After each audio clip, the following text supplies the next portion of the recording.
Good afternoon. It is 3 o'clock. I'm Joseph Bonanno, live from the Circus Sports at Kentucky Downs Studios. Titans head coach Brian Callahan met with the media this afternoon and was asked if there is any sense of hopelessness in the building after the 0-4 start. Hopelessness? I sure hope not. I don't feel hopeless. I know that. I don't sense that from anybody that works in our building. I don't sense that from our players. You know, we're 0-4, and that doesn't feel good. No one's excited about that, but I do feel their willingness, and there's an excitement about trying to climb out of it, too. Real competitors relish that challenge, and I think we got a bunch of competitors on our team and on our coaching staff and in our building that are going to fight like crazy to turn this thing. Callahan also mentioned that they do plan to activate running back Tyjae Spears, who is available to return from IR this week. In NFL news, Giants wide receiver Malik Neighbors out for the season with a torn ACL. The Texans traded offensive tackle Ken Robinson to the Browns, and Ravens Pro Bowl defensive tackle Mamde Madabuke is out for the season due to a neck injury. Monday Night Football doubleheader with Jets-Dolphins at 6:15. Bengals-Broncos at 7:15 wraps up Week 4 tonight. Catch the Westwood One call of the game right here on the Zone starting at 7. For your foundation repair, whatever it needs, you need to visit USSDN.com. Bringing us at once on your home for the Titans and Vols. This is 104.5 The Zone.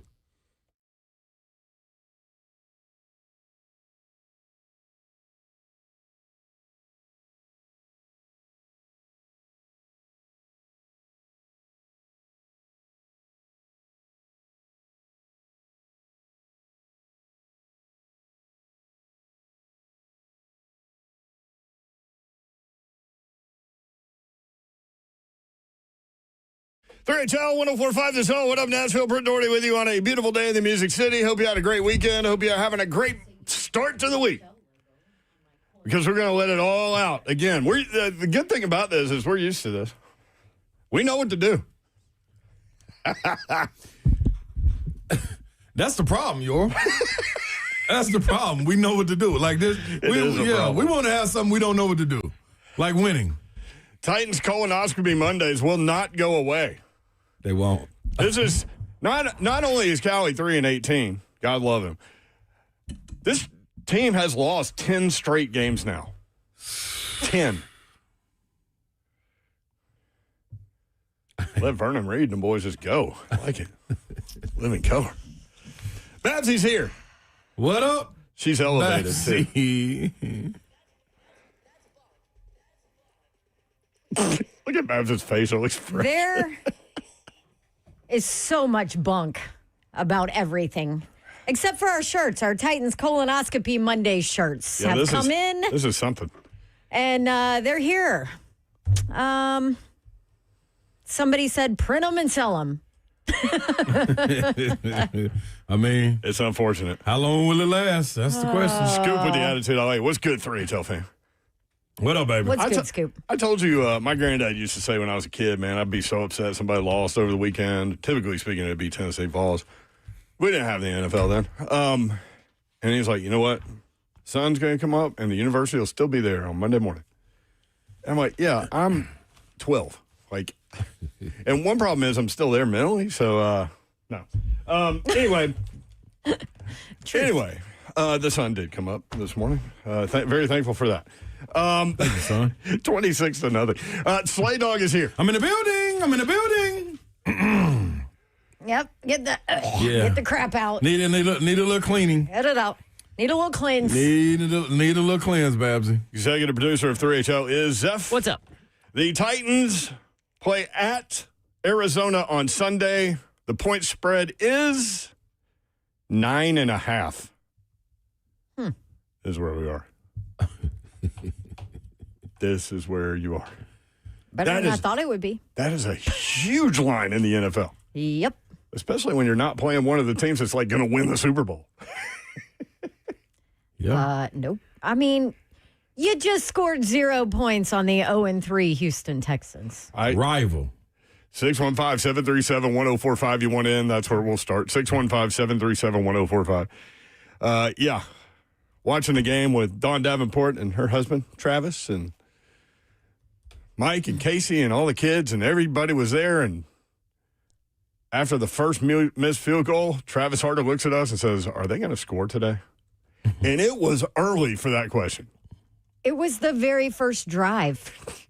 And I looked at him and just started dying laughing. I'm like, it's not, are we going to win today? It's, are we going to score today? Really? Yeah, I put it on Twitter. And holy hell, reaction. he was right. Holy hell. 5 minutes into the show, holy hell, he was right. No. Listen, man, I think this needs to be said too. Like, I know a lot of people get upset with the negative talk, but it's hard to talk positively about what's going on. I mean, think about it if you're in our position. But the other thing is hey, what's the other thing? Yeah. We're waiting. Yeah, patiently waiting. 615-737-1045. I can't tell you it's a bright, sunny day if it's pouring rain for like hours. Yeah. I you know what, though? I will say this. I wish, like you talk about the times when it springs forwards and falls back and all that. Slay. Why do you remind me of that? No, because we're about to fall back again. It's about to be dark at 4:30 in addition to all of it. I get it. Yeah. Since the weekends, Saturday and Sunday, you can, nobody's working at those times. I kind of want to vote to be able to switch those days out. If you could. I wish my Saturday could be Sunday. When is that? And my Sunday could be Saturdays. Mid-November. Okay. Well, Saturdays and Sundays? Falling back. Oh.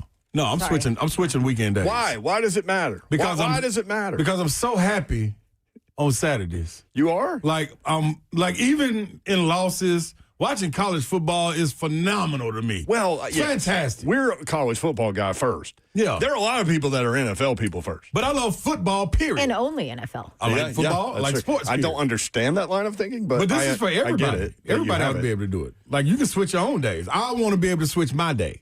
I want to be, my Saturday, I want it to be Sunday. Because I'm tired of coming in here on the weekdays and being down because of what happened on Sunday. Early on Sunday. This happens at noon. Not at 3 when the game's over. It happens when the game starts for us. Yeah. And then we got to go all the way through the day talking about it. We got to go all the way through the day on Monday talking about it. All the way through the day on Tuesday. Just think if we switched it, we could be talking about wins on Monday instead of leading in with this that's fresh on the brain. The boo-boo. Babs looks like she's getting a root canal over there. No, she's getting a colonoscopy. I'm getting a colonoscopy. That's what this. That's the face you make. How we try to clear it out, man? River. Like, this is. Is it still presented by Dr. Jellyfinger? Did he jump back in? Like, he's not going anywhere, is he? Listen. That dude ain't going nowhere. Like you said, I love Callahan to death, dog. But that this press conference it solidified. Either he just, you know what, y'all got it, or but he's not a head coach. I'm not called like I'm. Ain't nothing wrong with that. So okay, we'll come back to that for sure. Okay. That's a pretty big nugget you just threw out there. It was like, then he's not. Then drop that bomb. Yeah. And I was like, I was on to my next thing, and then wait, what just happened? Wait, you said what? Yeah. Say that again. So you thought that was a nugget? That's a nugget. That's Colonoscopy Monday, that's not a nugget. Be careful. It looks like a nugget. It's not. Oh, don't bite in. Just saying, be careful. Where I was going. 737-1045. I don't know. 615-737-1045. 2nd and 33. Texans hit a deep ball to Nico Collins on L'Jarius Sneed. After all that talking. Look, I'm here for the talking. Oh, I know where I was going to go. Where? 3rd and 12 running the ball? Is that where you're going? Because that was my moment. How about flea flicker with the current offensive line and their defensive rushers? You think we got enough time for that? Who put that in the damn playbook? Look, I understand. I know that Bo's calling plays, and he called that play after such a successful thing. But you call that play. But they clearly outlined there are a bunch of people that put the game plan together, right? Like it's a plurality. Yeah. Government with that offense. Who put the hey guys, listen, man. I know that we give up tons of sacks with 15. What is it? 15? Yeah, 15 through 4 games. That's one of the positives coming out of this game. But like, I'm just going to the conversation where they're sitting around a table like us. Like, what should we put in the game plan? Man, I really think we need that flea flicker this week and do it on drive one. No, because we can protect the quarterback for at least a second and a half. Yeah. And so if Pollard flips the ball as fast as he can, Cam might just get hit as he throws it. But I think it's a good idea. There's a 1 in 20 chance that they could get out of his hand. Well, we got to be the one. That's how that meeting went. And now we're overthinking. The pressure is. The pressure is. But in real talk, the pressure is there. The pressure is being felt. And I'm talking big picture pressure. And now you're overthinking things like running the ball on 3rd and 12. Now, where are we? Yeah. Now you're thinking, you're overthinking. The pressure is getting to you. What's going on with him? He made 10 in a row. Now he's missed 4 in a row after making the 57-yarder halfway up the net. When ineptness creeps in, that's what it's like. It's contagious. It's like the flu. You know what it is? It's like lice at an elementary school. One gets it, and then the whole school gets it. Telling us that you're dealing with that right now? No, but I heard through the grapevine there might be that issue at Baby Bab's school, and I'm like, your hair is in a bun. Don't touch anybody's hair. Me and Slay need to know these Stay away. You stay over there. Oh. Also, you washed our T-shirts. Oh, yo, we good. I did. I wash everything. Did you just scratch your head? Yeah, I did. I did too. I just did too. Now I'm like, okay. Come on. This is what the Titans do to you. I thought we were keeping this to the Titans Colonoscopy Mondays. We're trying. Okay. Nope. They're the ones that take it everywhere. We're everywhere. All right. Let's go to the phones a lot today. Dan in Lewisburg first up. Dan, what's up? Hey, how y'all doing today? Good, what brother. up, Dan? All right. Well, it's Monday. We're talking about the Titans again. Another suck Monday. Hey, I'm on the Buck bandwagon. Callahan, load up, get out of town. The Tennessee Titans need to go ahead doing the prep work, and the state of Tennessee will probably burn the stadium down when they hear me say this, but get Lane Kiffin, offensive-minded. He would be perfect with Cam Ward. Ooh, Dan. Look, Dan, with all due, I love it, man. Great call. Bring it. Did not do well in the NFL. This is our first call. Hire Lane Kiffin. Okay. All right. I get what he's saying, though. Yeah. He's like, give us an offensive-minded coach. Yeah. That's what they have. That's what I was Allegedly. going to say. Yes. I'm just saying. This is what was sold. Babsy said allegedly. Yeah, in terms of Buck calling for his job, I didn't hear him do that. I'm too old to be calling for people's jobs. That's just everybody's got their personal thing on that, but I can tell you that I'm very surprised that he is still the coach today. Well, in the past, Miss Amy fires people on Tuesdays. So he's got Is that? Oh, Mickey pointed that out one time. Every coach that's Titans Tuesday. Every coach that's been fired has GMs been too. fired on a Tuesday. Have they all spoken on that Monday? That wrap up. I don't remember that. I don't think Vrabel did. Vrabel didn't, and that's what clued everybody in, I think. Huh. Titans Tuesday, huh? Okay. 6-1. 6-1. 615-737-1045. I'm not surprised, though. What, that Callie has not been let go? Because I just don't know, then where you going? Interim? Okay, cool. I guess it would be Bones, wouldn't it? Yeah, but even if it is, he going to lose, too. What he going to do? What is he about to do? What is the interim going to do? Seriously.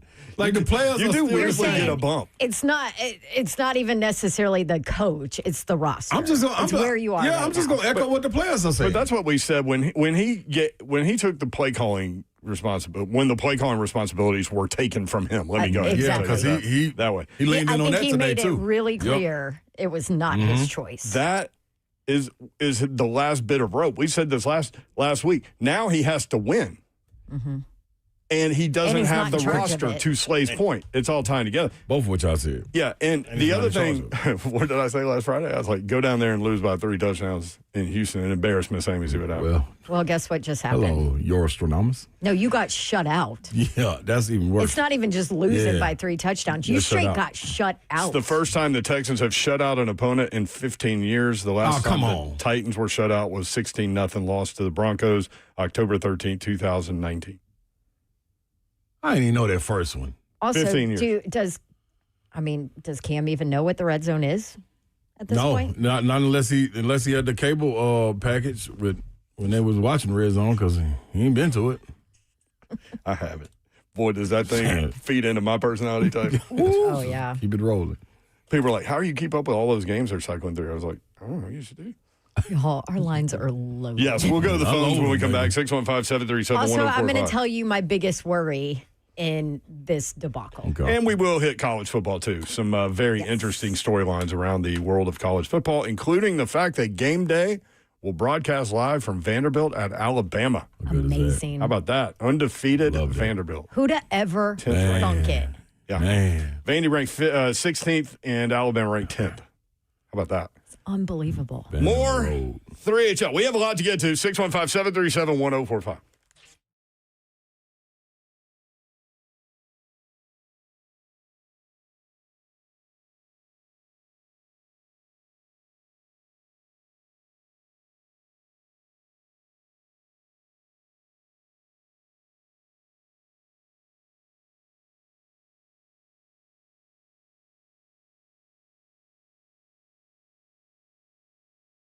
Go up to Dodge Chrysler Jeep Ram. That's where you need to go to get that next new vehicle. Maybe you've been thinking about it for a while. Maybe you've been going around dealership to dealership. If you have either of those things, please consider Gupton Dodge Chrysler Jeep Ram. Springfield, Tennessee, about 30 minutes from downtown Nashville. Daniel Gupton, King Gupton, and the crew have you ready to roll. Just tell them what you're looking for, and they'll point you in the right direction. Take your test drive. Go inside. They will help make the numbers work, and it will be that easy.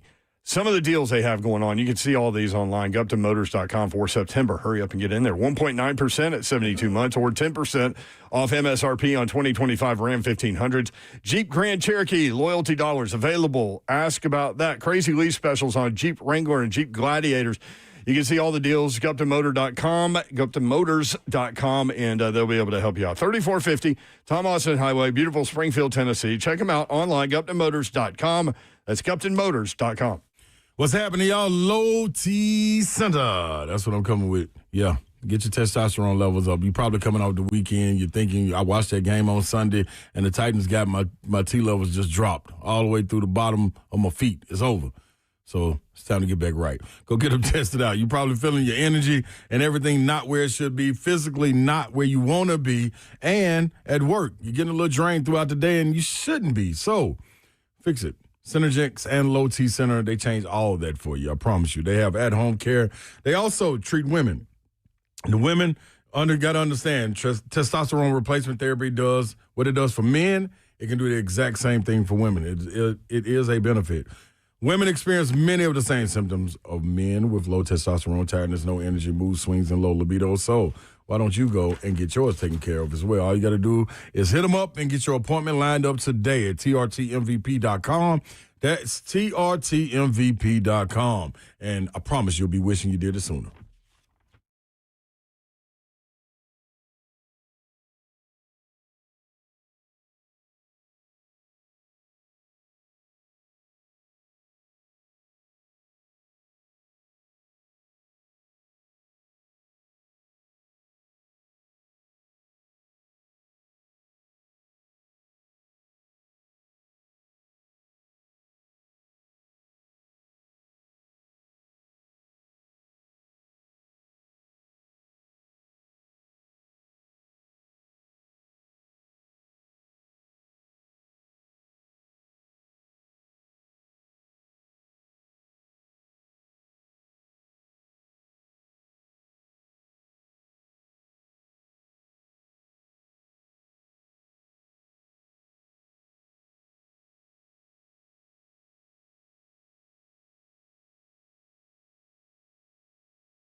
3HL 104.5 The Zone. Brent Doherty, Don Davenport, Ron Slay with you. The Titans a 9.5-point underdog coming up Sunday. I'm looking for Vandy, Alabama.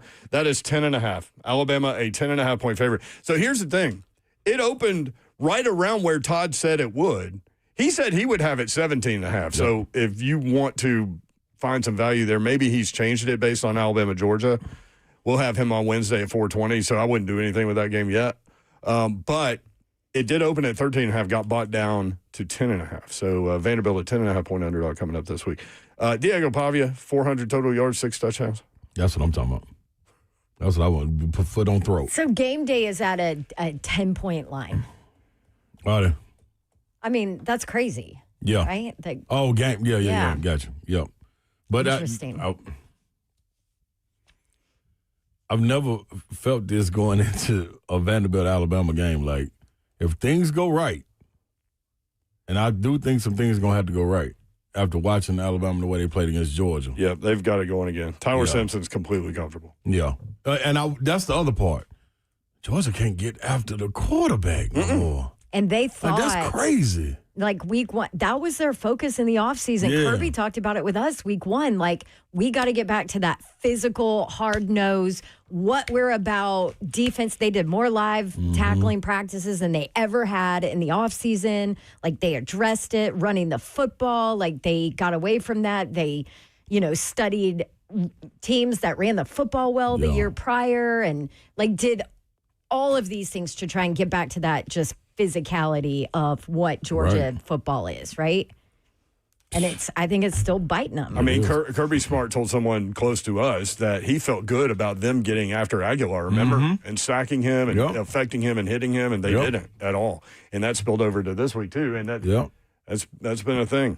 And this ain't a mobile guy that it was just going against Alabama. So Sam Pittman out at Arkansas. Oh, we love that dude. Are there true or false words that have ever been spoken? Oh. You know he doesn't. No, he doesn't. He's got that lake house. He about to be on the lake. Yeah, you could hear it in his press conference.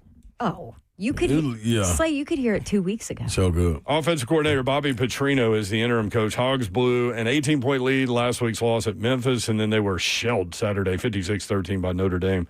Talked about Rhett Lashley. Yeah, but ain't that your guy? Yeah, I love Lashley. That's my guy. I love him. Yeah.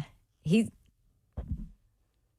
allegedly probably feels like he's in a better place at SMU right now with money, with NIL, with not as much expectations. Yeah. All of those things. But different they're on the conference. way. The expectations on the way because they got a big old bag. Yeah, they got a big bag that they wanted to spend to get where they wanted to get to. I think the expectations are there. I do too. Yeah, I don't think that that's a part of it, but I think he feels like he's in a better place to be able to meet those expectations. Set those too.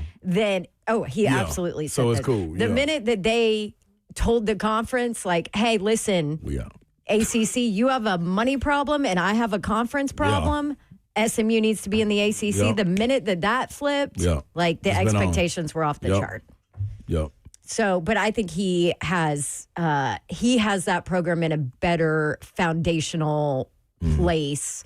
I mean, and all the talent in Dallas and Texas and now he's able to actually tap into some of that, like with his recruiting. Yep.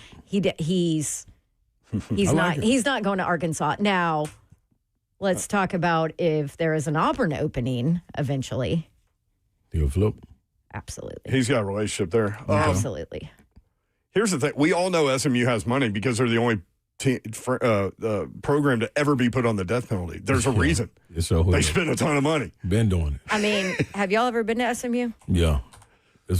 I mean, there's so much money there. And I went way, way long time ago. 615-737-1045. Still like it. Back to Bobby Petrino. It's even crazier now. I bet. Despite being an interim coach, he has been given staff authority. And so now the defense coordinator, Travis Williams, has been let go. You knew that was coming. Defensive line coach Deke Adams has been let go, and co-defense coordinator Marcus Woodson has been let go. Yeah. They have an off week before Tennessee. I'll say this, too. I think Travis Williams is one of the, great younger defensive minds. Mm-hmm. I'm surprised that he struggled, but isn't this his first time as a DC? Yep. He's a great player. This is this to take the words out of Cam. To keep it a buck, like this has been Petrino's job for 2 years. You know what I'm saying? How appropriate is Colonoscopy Monday with That's what what Cam is. said? It's perfect. Some listening might We be asked. some listening might be wondering, what did Cam say? Check this out. Oh my gosh.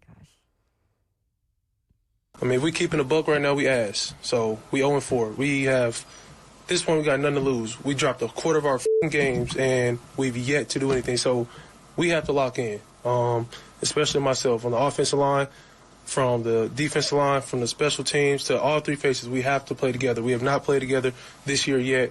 And that's just something that, we want to preach about it every day. Every day we got to do better, and we're doing that, but it has to show up on Sundays. It hasn't showed up yet, but it got to show up next week. I love that guy. Got to. For everybody wondering, like when he made the comment weeks ago that our offense is mid, and people were wondering, like, what's after mid? Hello. Well, here it is. The F-bomb and Yes. And by the way, I did have somebody, one of my friends text me and be like, what does this mean? I'm like, really? keep it a buck. Yeah. And I'm like, keeping it 100. Yeah. Keeping it real. Mm-hmm. Yes. This is keeping it real. To what he said, the Titans had 2 drives longer than 17 yards. 17 is the number? Wow. 2 drives. Holy hell.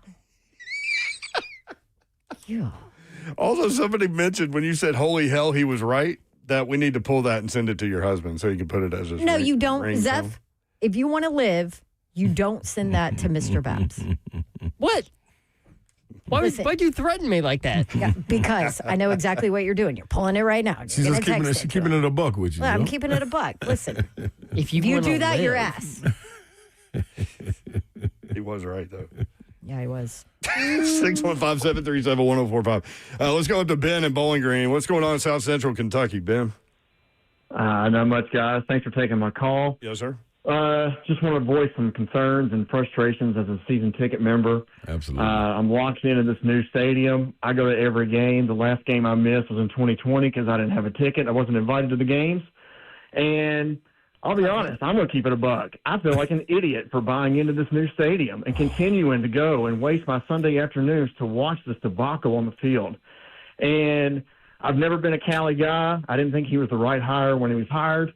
And to me, the team is just not based. Appreciate it. Have a good one. And that is. Thank you, brother. Hey, listen. Is now keep it a buck colonoscopy Titans Monday. At this point, man, like you can't do nothing but say, man, let it out. Let it out. That's what we're here for. Dude, 'cause Okay. you ain't wrong. Oh. You ready for my biggest worry? Oh Lord. What? I'm looking They've lost ahead. 10 in a row. No, I've chalked it up to this season. But my biggest worry is I still think that Cam is the future. I still think that he's a franchise quarterback. I think he's talented enough to have success in this league. I think all of these things. My biggest concern is that where this team is, roster-wise, protection-wise, skill player-wise, that he is going to continue to create, that we've already seen creep in, these bad habits in his game because he doesn't have the protection. So he's, footwork is off, throwing sidearm to try and get something or find something or make a play, all of this. And so my biggest concern is that this season might ruin him. Is that crazy? Is this like, you guys know, I'm medicated for this. I always go worst case scenario, right? Like, this is my anxiety and like, oh my gosh, like the worst thing ever is always going to happen. This is how I roll. Right. But that's where I am now. Like that these bad habits are going to creep in and limit his development and that the Titans are going to ruin a perfectly capable franchise quarterback. So to your point, Greg Cosell told us on Thursday that his concern was just that. Ross Tucker said it during the broadcast too. Like this is a thing. Oh, did he? I didn't hear him say it. I was probably drinking. Yeah, that was a good thing to be doing during that spot. I know you were drinking. Yeah. I went back and watched this morning. God help me. This is like 6-0 right before halftime and a makeable field goal, and you miss, and you're like, yeah, what are we doing? What are we doing? That's all you can ask. No, you cool. Like this, yes, it can happen. But I do think, man, if given the right pieces as far as, like, how do you get the right pieces? That's the first thing. But, like, since we looking down the road, my thing is, man, he's such a competitor. I would expect him, and knowing the people that he can reach out and tap into, I expect him to take on the redeveloping himself in the off seasons too. And you know what I'm saying? Yeah, I just can see because that. he's such a competitor. You know what I'm saying? But I do think at the same time, when you're around bad players, when you're around losing, then it can rub off on you. And in the moment, hell yeah, by week 12, yes, we can see maybe before that, we can see all kind of bad habits because you start to press and do things that are out of the norm where everybody else isn't on that same page. You got a lot of guys out there that got to be on the same page, not even the people just on the field. You got the people that's in the booth, the people on the sidelines. It's a lot of people that got to be pulling in the same direction. And if somebody taps out and you trying to do too much, you look stupid. To your point, Brian Callahan talked about just that. Is Cam starting to press himself to do too much? I think that's a great way to put it. You know, you always that's a lot of players. You know, it's a lot of players that know they can be really impactful in games, and they get into moments where they feel like they need to do something other than what's asked of the job. You know, whatever that coverage or play or what's asked of them to do in that particular down. You always have to be mindful of that, and especially at the quarterback position, because you do feel at that spot some pressure to do more when really that's not what we need, you know, from a down-to-down basis from Cam. We just need him to do his part as one of the 11 guys in the field, and again, got to do things around him better too. But you always want to be careful of trying to do too much. It's usually when bad things happen, you know, when you try to make a bigger play or a more exciting play because you think you have to. See, to your point, Babsy, off of the heels of what he's saying, that can happen because he's stuck in this franchise. Yeah. Because he's the number one over. They're not trading him. You got 4 more years with him after this year. Like, you're stuck with him in this franchise. And if you can't get the pieces around him, that's where the problem lies. If it's a receiver, you know what I mean, maybe you can trade and get a piece for him. And then when the receiver, you go to a new place, it's a breath of fresh air. You like, here we go. I ain't been around this in the locker room. Oh, everybody happy. Oh, look, we won the game. And you start to build back up. The problem with him is, how long can they take this losing? We've seen it with Big Jeff. Mm-hmm. But also Big Jeff took the offseason and worked on himself where he's away from you know what I'm saying? Team, actually, and yeah. people were like, why he ain't there? Why he ain't there? Man, he's working on himself, man. That man got to get all them kinks and losing out of his system to come back and be the leader that he is. So that's why I think with him, he can step away and go get himself together. But when you come back, man, that losing will take a toll on you. It'll take a toll on you. And if, man, how long will it go? Like, this can't keep happening. I mean, Cam was basically like, what do you want me to say, man? We suck. Okay. I mean, what? There ain't nothing to say. Like, you see what I'm seeing. Mm-hmm. We garbage. Y'all see it. Did y'all have an issue with the Callahan press conference today? No, Just the tone and answers at all? To me, this was the first time, like he said, he had the same feeling he had after the game last night, yesterday. But coming into this one, I thought he was up front about, nah, man, I don't even, in my words, not his, man, I don't even know what to do over here with this headset. I'm just sitting here listening. Like, I don't know. I went over there, tried to talk to some players to feel involved, but I don't know what to do right here. I'm used to calling plays. Like, I'm just out here. I'm just managing. I guess, yeah, that's a good play. He might as well put the little mic up. Well, he should have been managing a 3rd and 12 in the middle of the field call. He don't know what to do. No. Hey, I got the play. 3rd and 12. Let's run it. Pollard's going to pick up 15.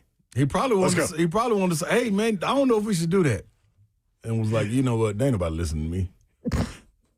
Ain't nobody listening to me no more. Y'all gonna do what y'all gonna do. Cut to Brian Callahan on his first game not calling plays. Yeah, it was unique. That was a weird feeling for me, but there definitely was.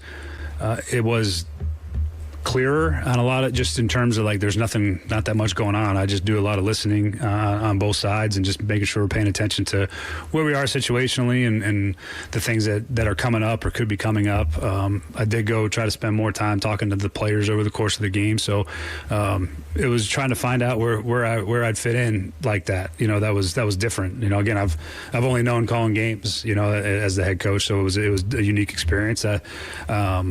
Again, I don't know if it was good or bad or not, but it was different, and I felt like there was some positives from it, though. There wasn't no positive. But that right there, I'm telling you, in a person that is involved in sports, y'all know I've been around it, the slightest tilt in your routine can change things. So think how different. If I'm the captain, if I'm the captain of the team, I'm used to going out there with the officials.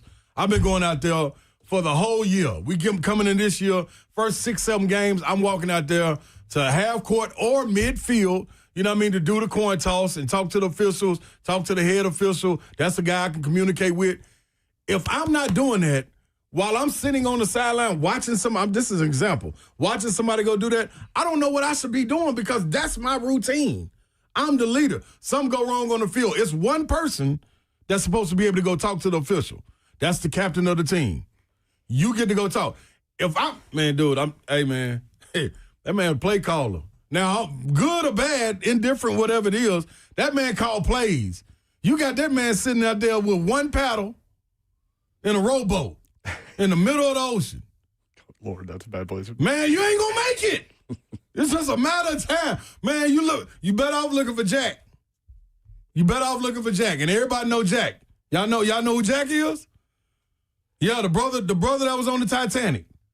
Oh. That went on let Rose go. Yeah, you might as well dive on down there and go find him. Yeah, and go try to find the diamond. Because it's over. It's a matter of time. Let one of them big old waves come up again, 26 old waves. Oh, yeah. You off the bro. That was a pretty big wave. I'm telling you. The funny thing is, we talked about it. Go down there and lose by 3 scores. Hey, man. It was 4. All right. Titans were like, hey, Mayor, hold my beer. Man, dog. Like, what are you supposed to get up there and do? Also, how about this? What did Kelly do in Cincy? Because he didn't call plays then. Okay, no, but he might have had that input that somebody else got right now. Now, Babsy, he ain't saying nothing. That man said he had time to walk around and talk to players. What? Hey, and yet again, we're like, dude. Sometimes you need Don't be so honest. Sometimes you need to take a walk, Slay. But guess what, though? That's what he's saying, though. This time he like, I'm telling y'all. Y'all wanted him to do y'all. it? Y'all wanted him to do it? This is what y'all want. Go run that flea flicker. I was brought in here to be a play caller that has head coaching responsibilities. He need an advisor. That's what he need. He need a head coach advisor to be right beside him. Like Coach Foreman had Gerald. Now you got Chicken Hawk beside him, Allen. Like, you need to have that guy that you see behind the head coaches at all times that'll grab the head coach and be like, hey, man, come on back. What you doing? The get back coach. But head coach advisor, I've lobbied for that before. It's funny that you're saying that. He need one. A lot of people think it's his dad, because if you watch Bill Callahan, he's walking around the sideline, or he was walking around the sideline with a headset and a play call sheet. And a lot of people are speculating his dad was getting involved in some of that. Well, maybe he shouldn't have. Oh, I don't know. I know that's just speculation. That's speculation from fans. That's not. Oh, yeah, I have not heard that. Oh, let me tell you about all the speculation. It's out there. Wild. I know. So that's what I was trying to make that point earlier. Like, I'm at an advanced age enough to like not call for somebody's head, but it's also there. Like, I mean, and I hate it, man, because like if you think beyond the head coach, which it's tough as a fan because they're paid a lot of money to do this, right? Mm-hmm. But it's not just him; it's 12 other families, 13 other families that are affected, and I mean, the coach can kind of turn a deaf ear to a lot of this stuff, but man, their families run around. Kids and wives and all that stuff. I mean, all he can do at this point is win. But how? I'll tell you how. We got to coach better. We got to play better. Thank you, Coach Slay. Thank you for the presser, Coach Slay. Thank you for the See you coach tomorrow. speak. All right. Done. Fixed.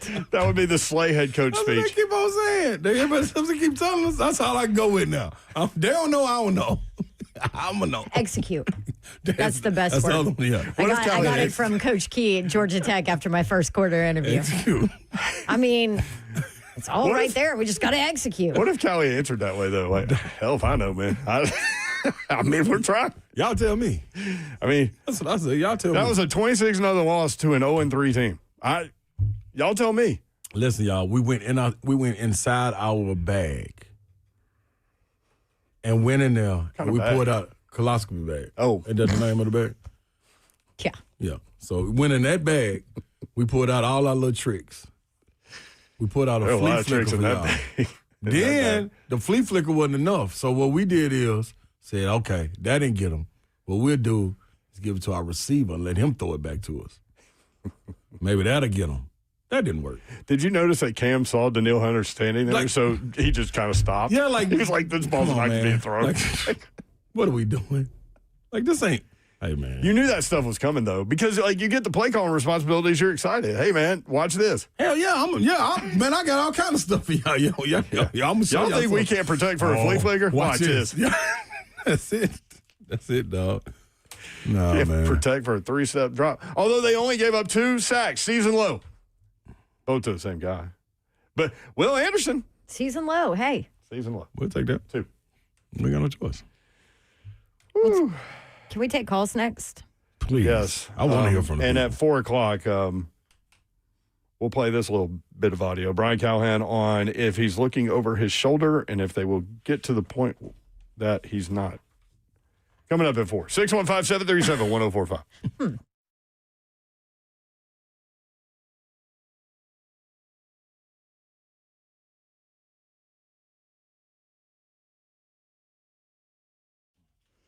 Okay, imagine if your Wi-Fi was a lot smarter. Picture it. Your TV, your phone, your laptop, even maybe if you have one of those fancy fridges or something that's like connected to the Wi-Fi, I don't know. I don't have one of those. Oh, you don't? No. I think ours might be able to do it, but I don't know because might we've be never able to. utilized Yeah. it. You know, remember the fridge didn't fit, and so I still don't have a baseboard on one side from where we had to cut But you it do off. have really big ice balls. Yes, I do. You know what else I have? Really awesome Wi-Fi. Thanks to Xfinity. So Xfinity is working together to make life easier. Xfinity makes that dream a reality. Devices so in sync that you think they are telepathic. Really smart Wi-Fi that knows when your device needs a boost, and the best equipment to stream 4 games at once with multi-view. Xfinity Mobile, that gives you Wi-Fi where you need it and 5G everywhere else as well. That is the magic of Xfinity. Seamlessly in tune with you. Xfinity, imagine that. Restrictions do apply, but to get started, call visitxfinity.com or just drop into an Xfinity store today. You know how life can change in an instant? A car wreck can throw everything off, your job, your bills, your peace of mind. And that's when you need our good friends at Bart Durham Injury Law, BDIL. The phone number is 615-242-9000, 615-242-9000. Marine veteran Blair Durham and his team have been fighting for folks in Tennessee for years, making sure insurance companies pay up. No upfront costs, no waiting around, just real people making sure you get what you deserve. Call BDIL, Bart Durham Injury Law, 615-242-9000, or just simply get that number into your phone so you can use it when you need it, 615-242-9000. If you've been injured, don't wait. Call BDIL, 615-242-9000. They are here 24/7 and ready to fight for you.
3HL 1045 The Zone. If you want in, you can watch the show live. YouTube, Facebook Live, Twitter, and Twitch. Twitch, please. A lot of y'all in there. We have one line open, 615-737-1045. We will get to Tennessee's overtime win at Mississippi State. What a game. You guys were Incredible both game. there, right? Mm-hmm. Yes, indeed. Yes, indeed. What a great environment. That fan base is incredible. So Yeah. nice. Well, and like they've had a rough go of it Yeah, they are. the last few years. And oof, That student section was there the second they opened the gates. really Oh, it was completely packed full of students when you walked in. got done with their hunting early enough and That's a real headed thing. on out. Yeah, and it's loud. That environment's great. Yeah. And they're really good about silencing the cowbells right before the snap. But it's kind of weird because it made it almost dead quiet in the building. Yeah, I wouldn't do it. You would just keep going. Yeah, I'm just keep ringing my bell. I was watching a TV copy this morning. I saw you. Yeah, I was in there. Yeah. Yeah, feeling it. Right there. You had your little sunglasses on. Better know it. Locked and loaded, baby. 615-737-1045. It is Colonoscopy Titans Monday here on 3HL. We're keeping it a buck. Kevin in Lewisburg. Kevin, what's up? Hey, how you doing? Hey, Kev. I just got a little comment I want to say. If I'm the owner of the Titans, if he's, it's getting close to the point to where I don't know if the players are don't know.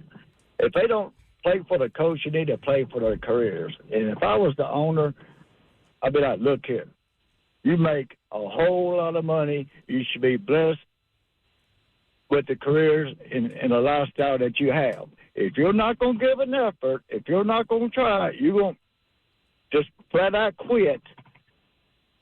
I'm cutting you. I'm letting you go. I mean, in the real world, if you don't do your job, you get fired. That's true, Kevin. Thank you, man. Appreciate it. I understand the passion. Appreciate it. I don't get the feeling that anybody's quitting. No. Do you? No, I don't think so either. I think the other part of that people They're just gotta not very realize, good. Yeah, as well too. Like it's not as easy as walking in there saying, you know what, if you don't play hard, then I'm gonna cut you. Well, if you're gonna cut them, then you're gonna pay them as well. Like I don't know. Pretty sure in the real world, it's some of your contract where you're not satisfactory. You know what I mean, as far as your performance or anything, but you can't individually point out and say, hey, you're not doing this. You can't measure effort in a sense. You know what I'm saying? Especially when there's 11 people out there, they got to make something happen. You know what I mean? So I think that's the hard part, but I get what you're saying. Like, you want to threaten them and everything in there, but they did turn the roster over. 55% was the turnover roster thing. Yeah, I mean, they're just bad as a unit. So. Zeph, cut number 14, Brian Callahan. Is there a sense of hopelessness in the building? Hopelessness? I sure hope not. I don't feel hopeless. I know that. I don't sense that from anybody that works in our building. I don't sense that from our players. Look, we're in a rough stretch. We're 0-4, and that doesn't feel good. No one's excited about that, but I do feel their willingness and.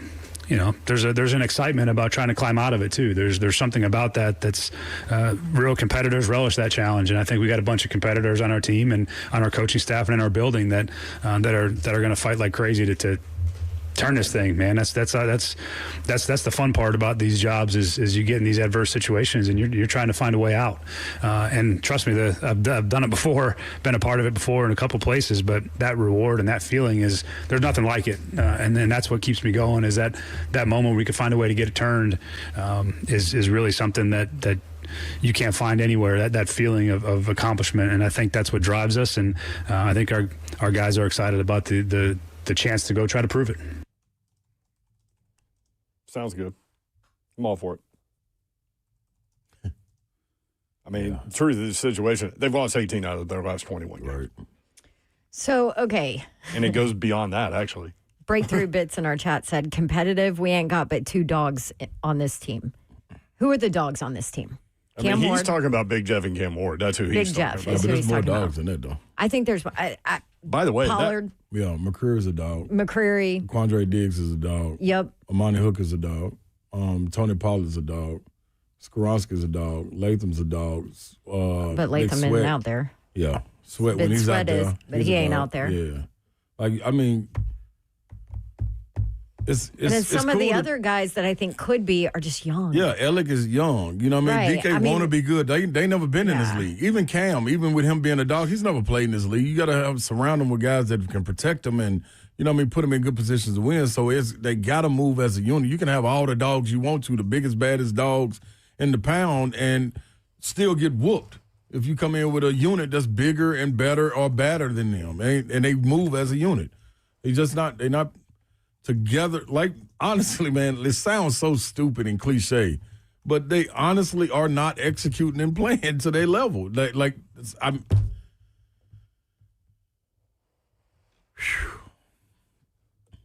is that thin of a margin from executing and being good. That's true. Yeah, I mean, all it takes is one person to mess up. That's why it's such a beautiful sport. Like, yep. you know what I mean? Like, it's just what it is. It sounds crazy. You know what I mean? It's been plenty of teams with really, really good players that don't win. There's been teams with average talent that play together and win. Brian Callahan was asked if he is looking over his shoulder, if he thinks he'll get the chance to finish out this season. We'll play that audio for you next. And if you're on hold, we'll go there. All lines lit. We'll be right back. 3HL. Appreciate you guys. 104.5 The Zone.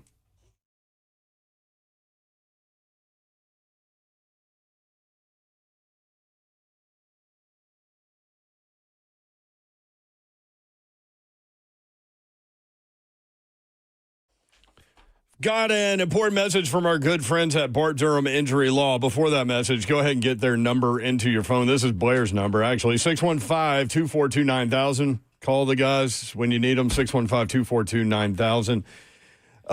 Here's the message from our good friends at Bart Durham Injury Law. Some lawyers chase ambulances. They'll do anything to get your attention, but not Blair Durham and his team. If someone calls you after a wreck, they are breaking the law. That's right. There are lawyers out there breaking the law. Marine veteran Blair and the team at Bart Durham Injury Law do not play those games. When you make the call, they answer. 615-242-9000. That's 615-242-9000. They are local, trusted, ready to fight for you. No gimmicks, just a team that's on your side from the start. So if you or someone you love is ever in a wreck, remember Blair's number, 615-242-9000. That's 615-242-9000. Local, trusted, ready to fight for you. 615-242-9000.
Good afternoon. It's 4:01. I'm Just Bonanno, live from the Circus Sports Kentucky Downs studios. Titans head coach Brian Callahan met with the media earlier today and mentioned that the team plans to activate running back Tyjae Spears into the 21-day window. He is available to return from IR this week. In NFL news today, Giants wide receiver Malik Neighbors is out for the season with a torn ACL.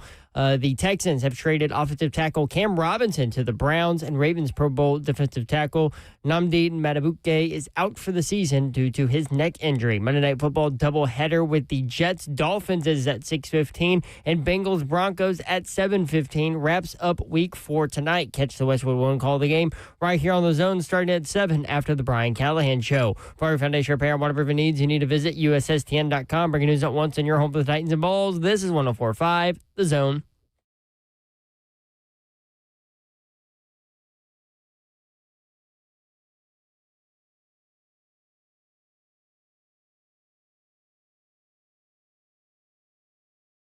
Three Channel 104.5 The Zone. Brent Doherty with you on a beautiful day in the Music City. Hope you're having a great Monday. Babsy Davenport is here. What up? What up, Bunk is a good word for it. It is Titans Colonoscopy Monday. That's it. We're keeping it a buck here. Keeping it a buck. Justin in the chat. You can watch the show live, YouTube, Facebook Live, Twitter, and Twitch. Twitch, please. We just need to run the annexation of Puerto Rico. What the heck? That's in Little Giants. If you know, you know. If you don't know, watch that movie. It's great. Yes, the annexation of Puerto Rico. Slay Dog is here. What's up? I'm in the building. Thank you. That cheer me up with that one, Zephyr. Thank you, man. The voice of the Vols, Mike Keith, will join us at 4:20. Thanks to our friends at Two Rivers Ford and Volunteer Traditions. Chris Lowe will join us at 5:20 from on3.com. So we'll talk Tennessee and Mississippi State at 4:20. We'll definitely get into all of the things around the college football world at 5:20 with Chris Lowe. You knew not to believe in Penn State. Fall for it. I vow. Same. To never file for that again. Ever. Same. What did Ever? Todd Furman say to us about that? I said, Furman, this is what you said last year. He said, if not now, then when? I know. For James Franklin. The gambling community went with Penn State. That is for sure. Yep. I fell into that trap. Yeah, me too. I think everybody did. Austin Peay ripped Utah Tech Saturday. Clarksville's 42-10 was the final. The Govs are 3-2.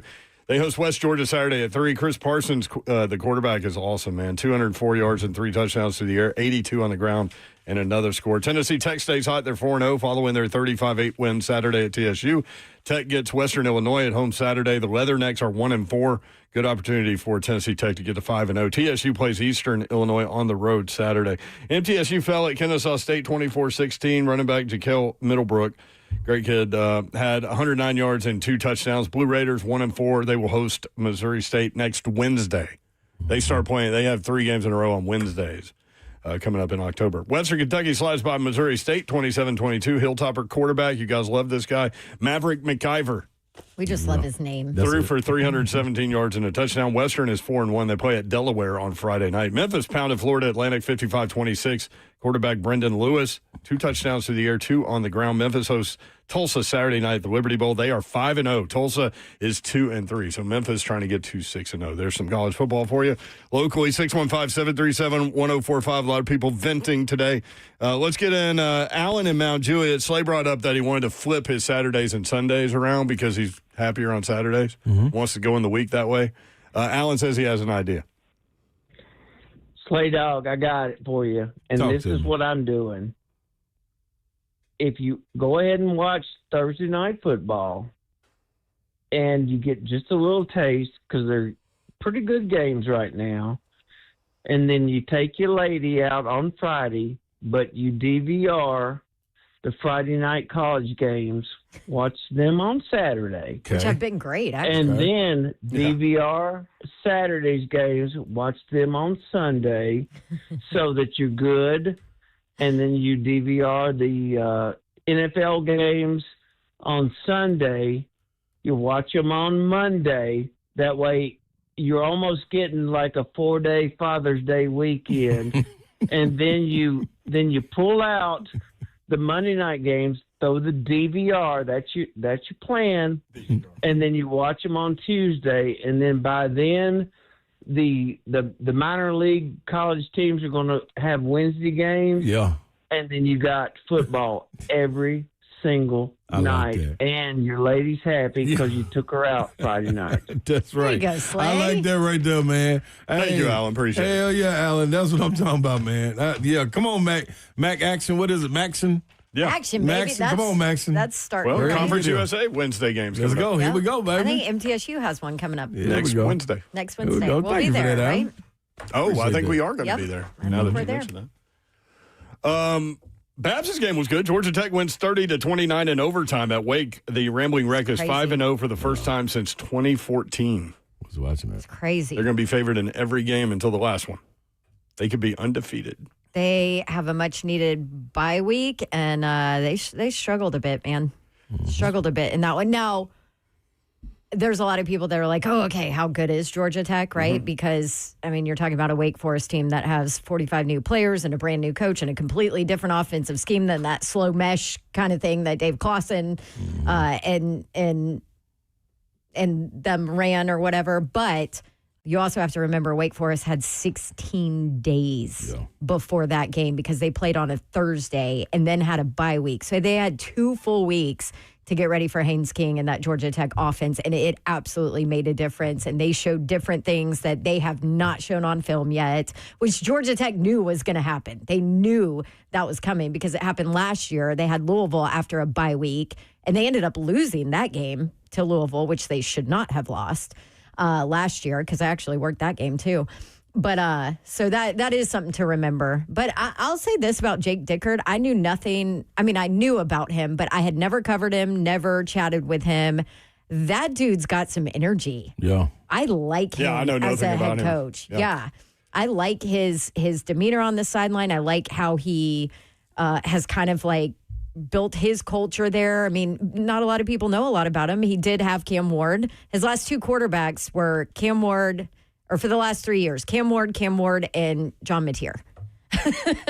So that's a pretty good track record there. No question. Pinwheel 2017, which is Reese and Laura on YouTube. I get drunk Saturday, party for the Vols, act like football doesn't exist on Sunday.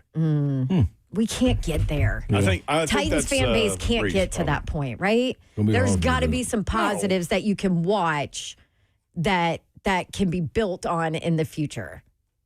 The problem is that this team looks so bad and that there's not progress. Yep. And that is the problem, is that fans are not seeing any kind of, okay, well, this part of the game, of their game, was better than last week. Zilch. Like, was there any part of this game, No, they were all in it 3 against, phases, that were better? They were in it against Denver. They should have had the halftime lead there. They did have the halftime lead against the Rams. And the last 2 games have been the worst game and then the worst game. Yeah. Yeah. It ain't- 615-737-1045. Zeph said penalties. There's your positive that's gotten 4 better. for 38. Well, I hell, think? could that have gotten worse, though?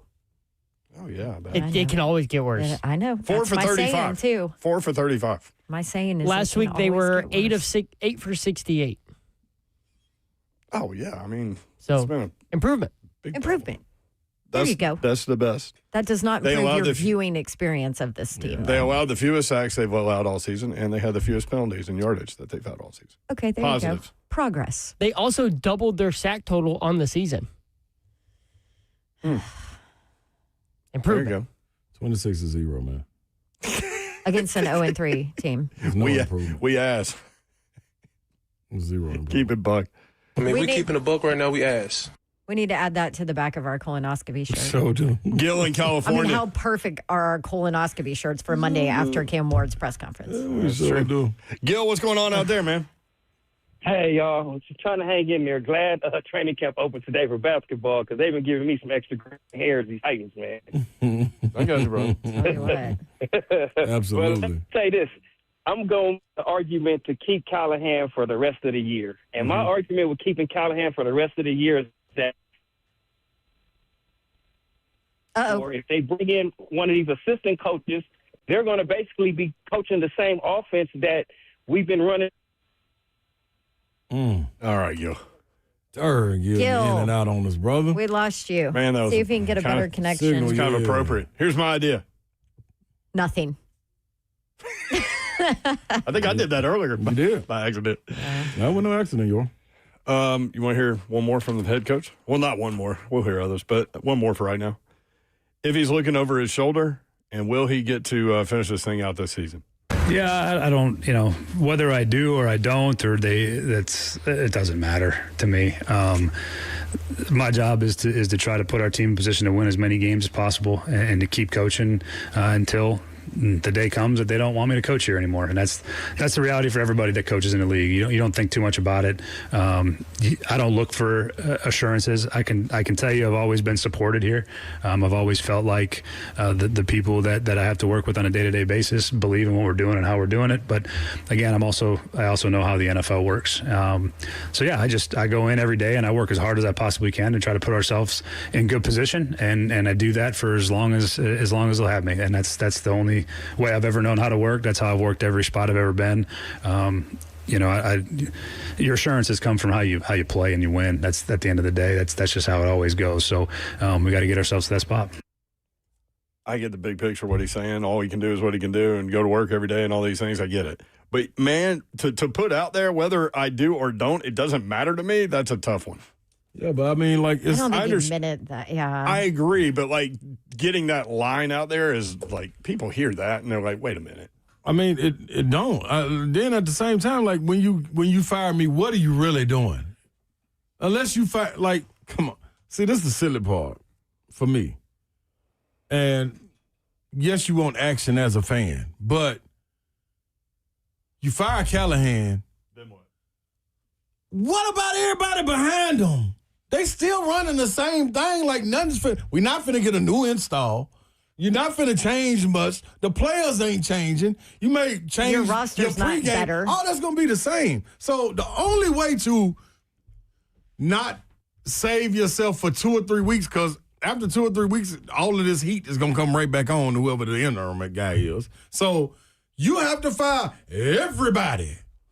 The whole staff. That's his staff. They will. Yeah, but but to your point, not now. Yeah. No, so what are we doing? But then, do you go to the front office part of that? Do you go to the scouting department yes, part of that? Yes, I mean, that's the bigger conversation Absolutely. once you get into that, because and this is a way deeper conversation. But Right. then it's okay. Why is this roster so bad? Yeah. It's not necessarily just coaching. No. There are things that have happened. I mean, you can't miss 3 straight years on your first round draft pick and expect to be decent. So then you can put that on John Robinson and the former GM. Mm-hmm. But then moving forward, have there been decisions that have been made? Have there been, scouting issues with how you draft? Right. I mean, there's so much more that goes into why this roster is so bad. Yeah. And the monster turnaround that you're going to have to do with this franchise. So at some point, like, is it a clean house completely? And I don't put Borgonzi in that conversation because he came in late. You brought him in. You need to go let him get his guys. Like you splitting hairs. That's right. That's the other problem that Callahan has is now this guy. Like they're all on different cycles all the time. They've either fired a general manager or a coach the last 3 seasons. This will be 4. And who's the one that has been here? Brinker, right? Was Brinker here? He wasn't here with Vrabel, so Brinker came in with Rand. Yeah, he came in. He came in with Vrabel. Not with Vrabel, but on Vrabel's tail end. Okay. Remember, he came in. Yeah, so he came Brinker in. has been the one consistent here, right? Yes. He came in on Vrabel's tail end. Yeah. All right. Walk right into that one. But I mean, that's like a deeper conversation, too. I If totally you want to agree. look at this roster construction, then you probably have to look at more than just the coaching staff. Now, maybe this staff isn't experienced enough, or Brian Callahan isn't experienced enough to be able to win with a lesser roster. Right. Maybe the motivation isn't there. Maybe the culture is not there. Maybe it's just different and works with a different set of players. But that's the big picture conversation that has to happen. That's right? why. I agree. That's why I'm on board with you don't fire Brian Callahan. You don't fire him because you're not doing anything. You're not even. That's not even a Band-Aid. That's a one butterfly stitch. Well, at this point, you don't really get ahead of the game, right? Unless you're hiring Mike McCarthy or somebody that's just out there. You're not doing it. Right, not this early. And if I'm Mike McCarthy, I'm not accepting that right now. If I'm any head coach out there, you're not bringing me. You better put somebody on staff in that spot. You want me to come here and do what? Have everybody looking at me crazy? And these ain't my guys that I picked? No, you sound like a fool. I'm going to walk around like Callahan on the sideline talking to players. If you get a deal done with Mike McCarthy that he takes over in 2026 and Bones finishes it out or whatever and it doesn't get out. Oh, well, guess what? You ain't even going to have to worry about firing everybody because I'm walking around firing myself as a player, too. What? It's a coach in waiting? So what we doing with Bones? Oh, hell no. Hey, what I said was, get me out of here. You can't let that get out, is what I said. Oh, well, no, that's getting out. No way that something like that doesn't get out. What? Man, you know this. Come on. Them circles too small. No, I'm throwing things out there. Thank you for throwing it. Brinker but it's a point. Brinker was hired as assistant general manager in 2023. So last year of Vrabel, first year of Rand. Mm-hmm. Dang, so he's the only one that has survived in the front office. I mean, from a top. Wait, no, those are both the Rand's years. Yeah, so he came in with Rand. Rand hired him, and then he ended up. Yeah, he ended up taking the power hired him in the himself. second year. No, I see what you're saying. Yeah. He was assistant That's GM right, in because 2023. Rand was with Vrabel for a year. President I forgot in 2024. that. Yeah. He's president of football operations. The second year is when Miss Amy elevated him. The what's the name? Yep. The branches of Titan's government. Yep. Voice of the Vols, Mike Keith. We'll talk about Tennessee's win at Mississippi State in overtime over the weekend. We'll do that next. 3HL.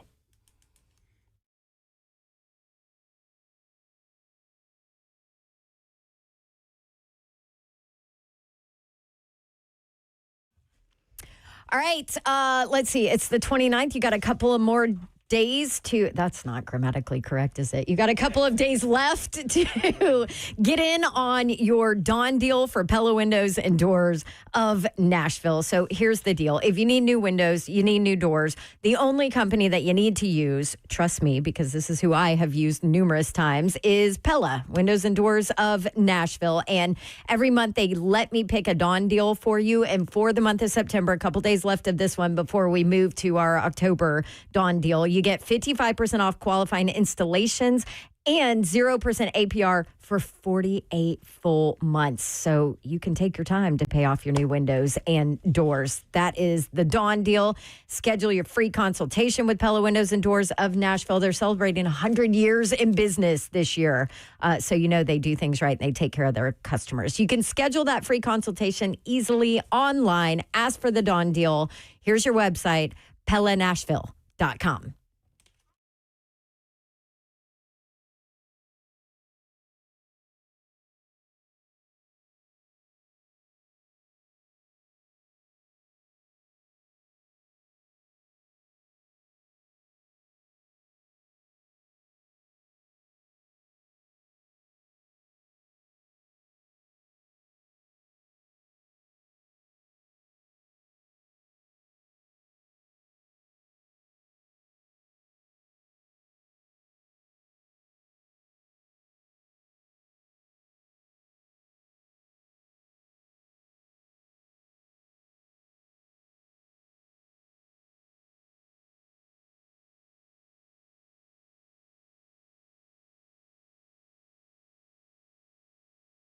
Let's face it, buying a vehicle should be straightforward and stress-free, and that's exactly how Two Rivers Ford has been doing business for decades.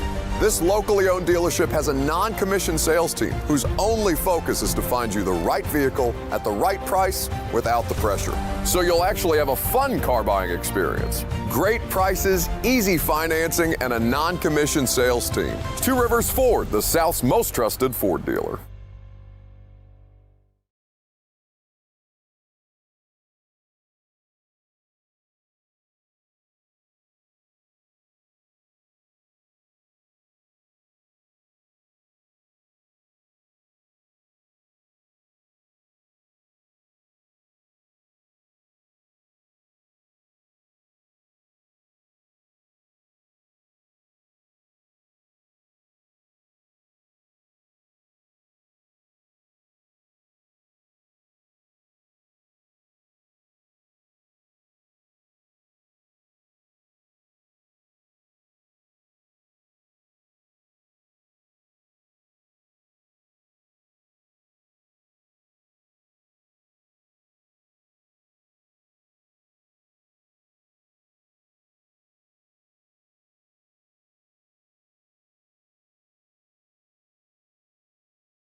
3HL 104.5 The Zone. Brent Doherty, Don Davenport, Ron Slay. Tennessee with the 41-34 win in Starkville in overtime. Mike Keith joins us. Thanks to our friends at Two Rivers Ford and Volunteer Traditions. Mike, what's up? How are you? I'm well, thank you. Thank you for having me on.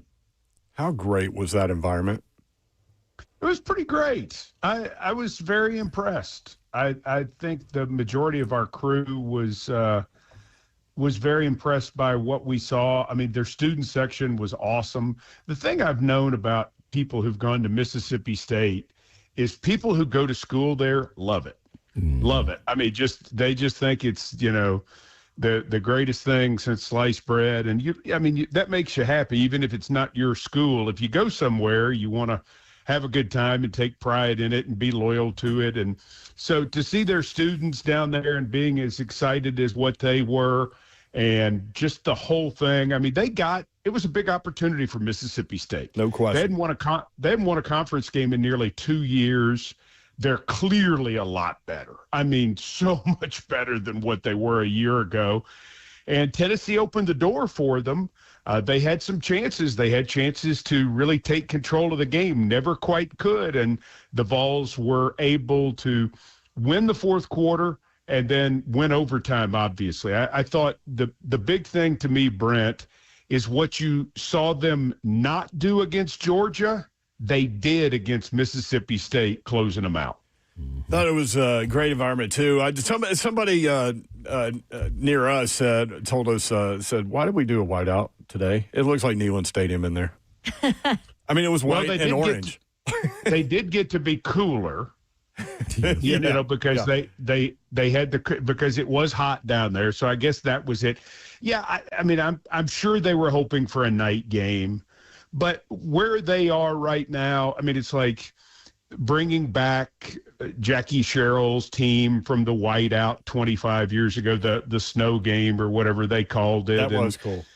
Yeah, but I mean, they were pulling out all the stops because they knew from a marketing standpoint, hey, we hit this thing, we hit it really big. Yeah.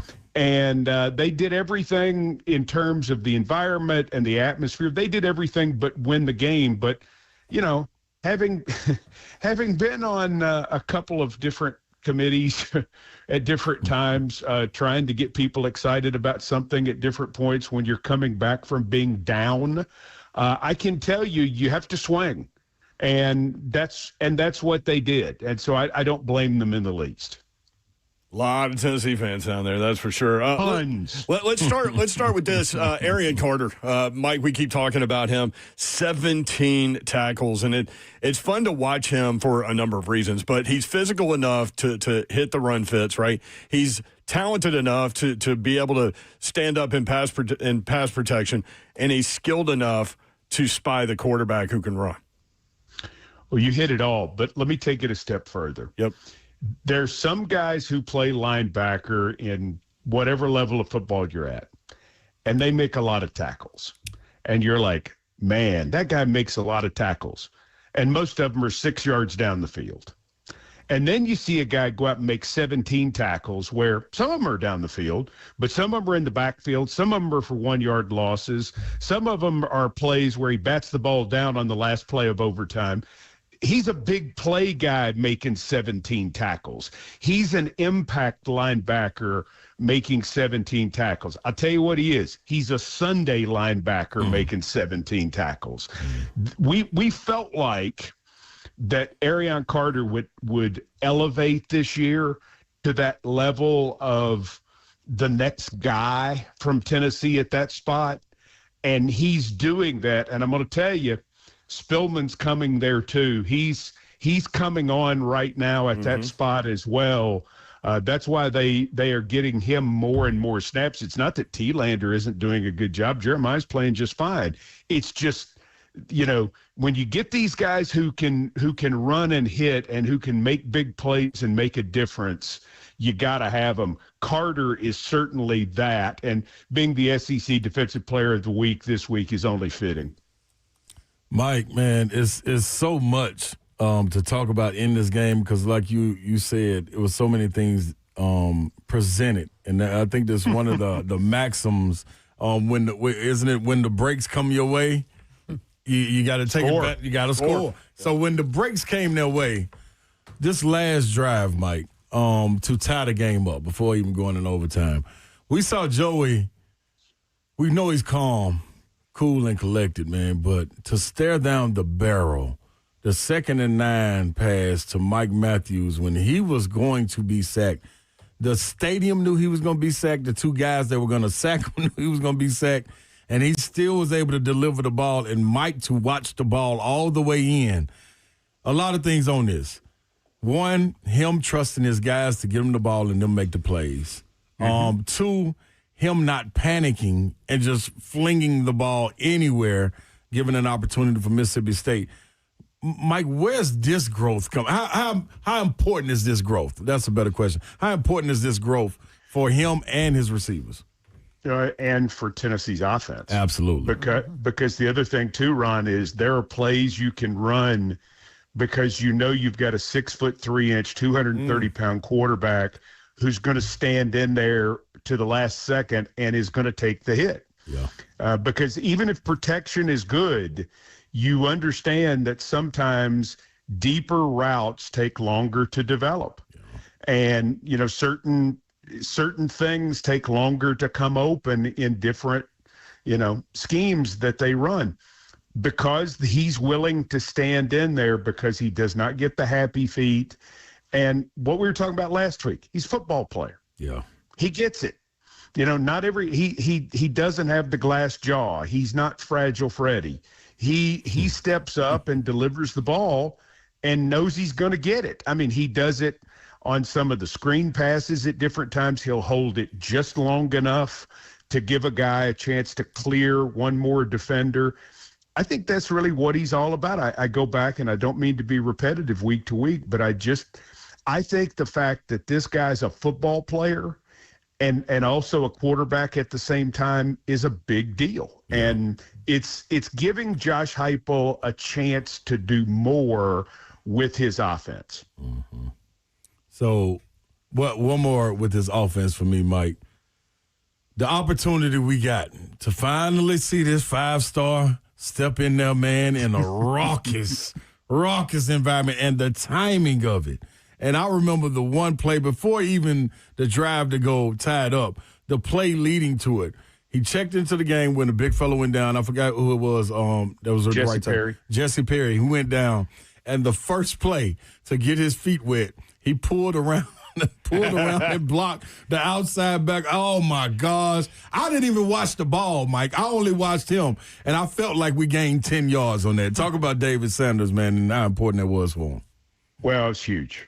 And to see his reaction after the game, being so excited that he got to play. Because, I mean, listen, he had one of those unusual things that happens that it doesn't heal till it heals. Yeah. He woke up one day, week before last, very late in the week, and suddenly he had strength back. And they tested him, and I think there's a chance he could have played against UAB, but it happened so late in the week. And, I mean, it took like 26 days. And, the nerve just got back to where it needed to be, and he got his strength back, and he was excited all of this past week in practice. We thought he was going to play. Yeah. And I think the game developing as it did not allow it because Tennessee fumbled the punt early, and it was 10, it was 17-17, and then it was, 20-20 or whatever it was. I mean, it just didn't – the game just never got into a rhythm. And here's the other thing. Jesse Perry's playing really well. Yes, he is. And I'm excited to see Jesse Perry next to David Sanders the same way I'm excited to see Wendell Moy next to Lance Hurd on the left side. Listen, they're going to have to play David because David is that good. For 6 months, David was the guy at the right tackle spot. And they're going to have to get him in there. He's just too talented to sit. And I think the bye comes at a great time for him to be able to work back into practice. And they will, they'll do some things in practice this week. I mean, they'll get after it a little bit. And then to start the prep week for Arkansas. Now, here's the one caveat. Because Arkansas is changing their whole defensive staff, basically. One wonders if they will stick with the first offensive line that's been starting to start again. But you got to figure David Sanders plays more in the Arkansas game and more going forward. He's just too good. Yeah. As are those three wide receivers we keep talking about. Staley, another big play. You've got Matthews, his second 100-yard game. Brazel, his second 100-yard game. And Mike, Brazel's star. I mean, people know now. There's no question. But 7 touchdown receptions in his last 5 games. Yeah, it should have been 8. Man. In the opinion of one broadcaster, should have been 8. So if that pass would have been completed, Joey would have ended up with 395 yards. Right. It was completed. And if Mike Matthews had caught the one early he walked in the second quarter, he'd have walked in. So, I mean, Joey Aguilar could have been over 450 yards passing in the game. And maybe even threatening Tyler Bray's record, which is 530 in a game against Troy. So, yeah, it goes that way. But the whole thing, I mean, so for Joey, he loses those 2. He throws the 2 picks. And, they weren't – he said it. They weren't great throws. Maybe Kitzelman should have had one. I don't know. But yet Aguilar just keeps playing. And it doesn't seem to phase him. I mean, it's like the shooter who misses 10 shots and just keeps going and all of a sudden hits 6 or 7 in a row because he just has that confidence. And part of that confidence comes from the receivers because they are playing really, really well. And Staley fumbles. Okay, throw him the ball. Matthews drops a pass. Throw it to him again. Brazel had a drop in the opener against Syracuse. Throw it to him again. What they're doing is they're still growing this thing out. Especially the 2 young receivers are not finished products, but you can see the talent. Staley picking up that first down on the game-tying drive by driving his legs. Hey, that's why Braylon's special. Mike doing what he does with the quick screen and some of the other things. I mean, those guys have special talent. And to think, if I'd have told you before the season that Tennessee only played 4 receivers in the ball game, and Travis Smith got 2 snaps? Yeah. So they realistically played 3 receivers, and that 3 receivers was going to be the primary package, not 2 tight ends. You'd have probably thought, oh, look, it's Captain Sunshine here throwing us the lollipops and the unicorns and the rainbows and, everything with his happy talk. But that's what it's turned into. It has been the best case scenario for Tennessee that it could probably be with the wide receivers. And I don't even think the most optimistic person could have thought that would be the case. Yeah. So Arkansas coming up. You mentioned the bye week. Arkansas also with a bye week. Bobby Petrino now the interim. You mentioned he's been given permission to change the whatever staff he wants, and he has with the defensive side of the football. How do you think that affects things in a couple weeks? Josh Heupel, we taped for TV, and that show will be the Vol Network's Monday meeting will be on the Tennessee Valley Sports and Entertainment Network, which is a part of Channel 4 over your way. If you check it out, we'd love for that. But I'll give you a quick hint. Josh Heupel, when we taped the interview with him today, made it clear that it's going to be a real challenge. It's a much bigger challenge than Bobby Petrino taking over as head coach. The reports that I read were that the defensive changes were coming anyway. Even had they worked something out with Sam Pittman to continue to be the head coach, that these changes were coming no matter what. So Arkansas has been really bad on defense. They're obviously going to do some different things scheme-wise. Do we know if they can do different things personnel-wise? I don't. I don't know enough about their overall depth to be able to tell you that, but that's going to be a complicated part of the process because, Tennessee does not know what they will see from Arkansas defensively based on what they've done in their first 5 games. I mean, I guess you can analyze the personnel, but at the same time, you can probably throw a lot of it out because they're certainly I mean, you have to figure they're going to try to do something different because what they've been doing simply has not worked. And that's not meant as a slam or anything, but I think the fact that they fired their defensive coordinator and at least 2 more has been reported, maybe more than that. It would seem like they're going to throw it out and start over. Which is crazy midseason. But anyway, yeah, that's why I'm curious. Like, I mean, who do you put in those roles at this point? The other thing is, like, from a human element, we're going to miss Sam Pittman. He was great. Last offseason, had to ask about, how does a head coach deal with noise from a human perspective? And he said this. Yeah, and that's who he is. I mean, he's so popular up here, even though the offensive line is going so well. And I mean, the offensive line has been great. I mean, it's crazy how wonderful the offensive line's been. Glenn Ellerby's done a great job. And yet people are still talking about Sam Pittman now that he's available. Mm-hmm. And I think that's more about who Sam Pittman is than it is about whether you like your coach or you don't like your coach or whatever. And that's the point. Yeah. I mean, he's that guy, and other schools in the conference think the world of him because he's always been a class act and just has great relationships. I don't think the Arkansas people, from what I read, I don't think they're just elated about having to do this. I don't think anybody. I mean, they may think they need to change coaches and they booed and they're not happy, but I don't think they're happy Sam Pittman failed or that Sam Pittman is being let go or anything like that, because he's a good football coach. He's a class act. He's apparently a really nice man, and his former players just speak so highly of him. So if he wants to go on and coach some more, I think he will certainly have an opportunity. As a head coach, I have no idea, but, he would add to any staff anywhere. There he is. He's Mike Keith. Thanks to our friends at Two Rivers Ford and Volunteer Traditions. Mike, we'll talk with you here in a couple weeks, and we'll talk about that Arkansas game. Yes. I look forward to it. Thanks for having me. And that'll be Alabama week, too. Yeah, right. There he goes, Mike Keith, voice of the Vols. When we come back, more of your phone calls. We can explore college football topics with you. We can continue the Titans Monday colonoscopy that we do every Monday. Mm-hmm. All those things are up for grabs. We'll be right back. 104.5 The Zone.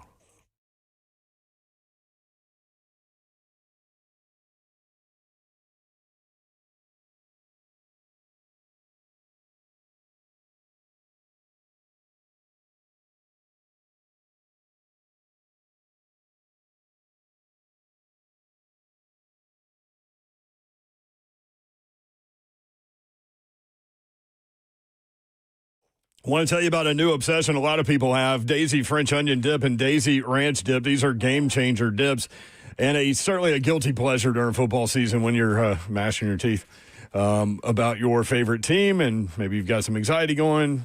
Maybe you're nervous. All of these things can be solved by eating dips with chips, wings, and veggies while watching big games. Now, Daisy came out with a delicious Daisy French Onion Dip and Daisy Ranch Dip. These are game changers, as delicious as a homemade dip that you could make with herbs and spices and other ingredients right there in your own kitchen. Look for Daisy French Onion Dip and Daisy Ranch Dip at a grocery store near you. A perfect complement to all of the games that you will be watching. And if you're going to have people over, you certainly want this option for your friends. Look for Daisy French Onion Dip and Daisy Ranch Dip at a grocery store near you.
3HL 104.5 The Zone.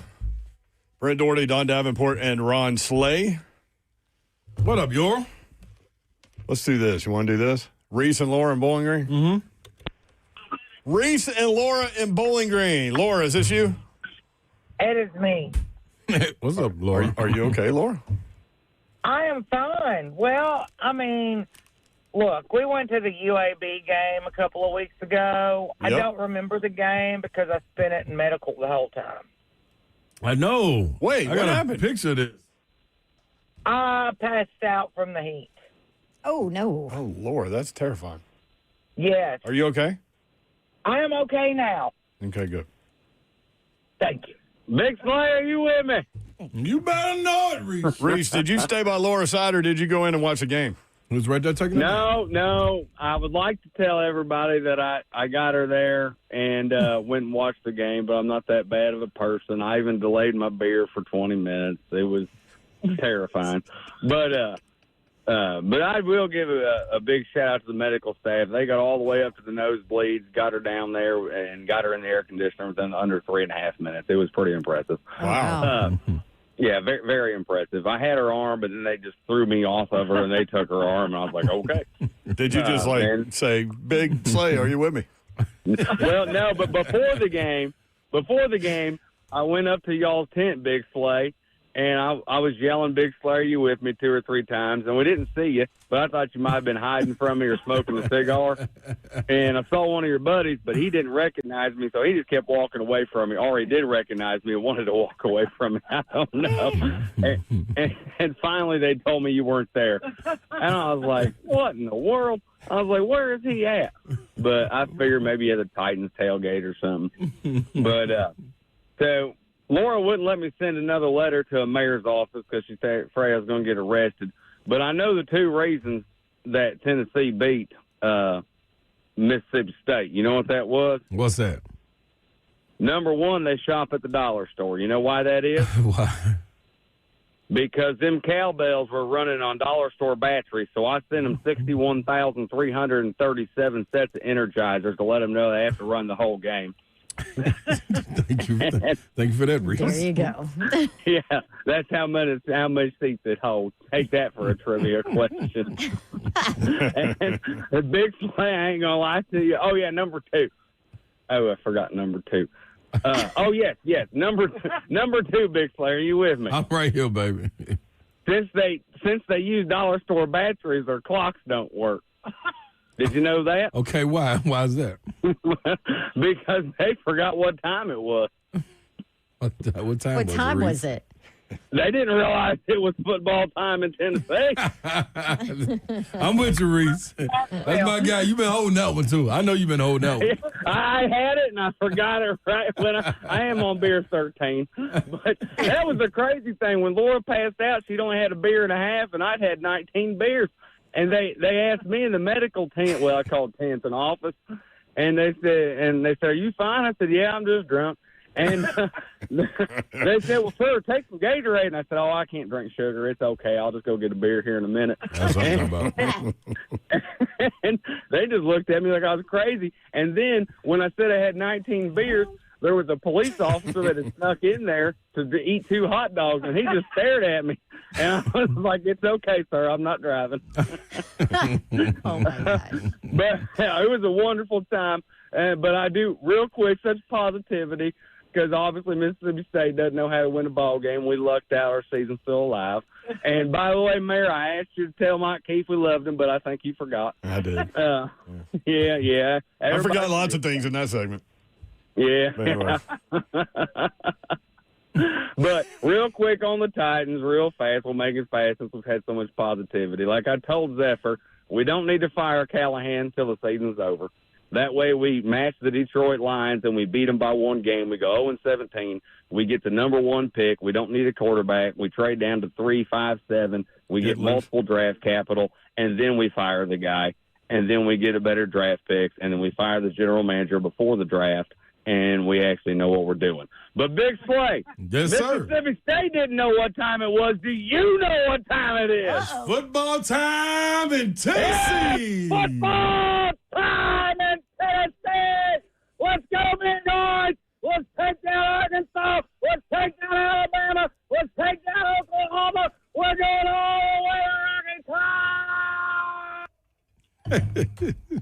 I'll tell you this. When Tennessee scored to take the 10-7 lead on the interception by Hood, who isn't getting talked about enough, that dude. I agree with you on that. When the band started playing Rocky Top at Davis Wade Stadium and the fans started singing it, it was loud. Yeah, I mean, it was echoing, and it was noticeable to Mississippi State people that were okay. Yeah, it was about to blow the socks off them. But, hey, credit to Mississippi State. It's hard to stay in a game when you give up 2 defensive scores, and they did. They were there. They fought. I mean, they're a good team. I will say watching college football overtime is typically fun until it involves your team. That was very stressful. You could see when he broke the first tackle, though, in the building that it was a touchdown. Yeah. Oh, yeah. Yeah. Yeah. What happened? Does anybody know what happened to Brennan Thompson?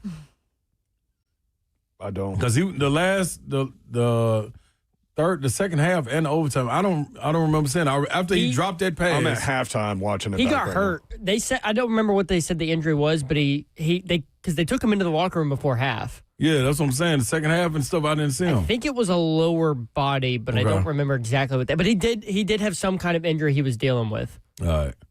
So we talk about Mike Matthews dropping that one. He was going to walk in with Brendan Thompson dropped one that he was about to. He burnt. The only difference in those two plays is Mississippi State ended up scoring on that drive, and Tennessee did not. Tennessee punted. Yeah. But, 2 huge drops that you don't normally see at that level. Not out of him. 615-737-1045. It is a Titan-oscopy Monday. Keeping it buck here on 3HL. Titan-oscopy.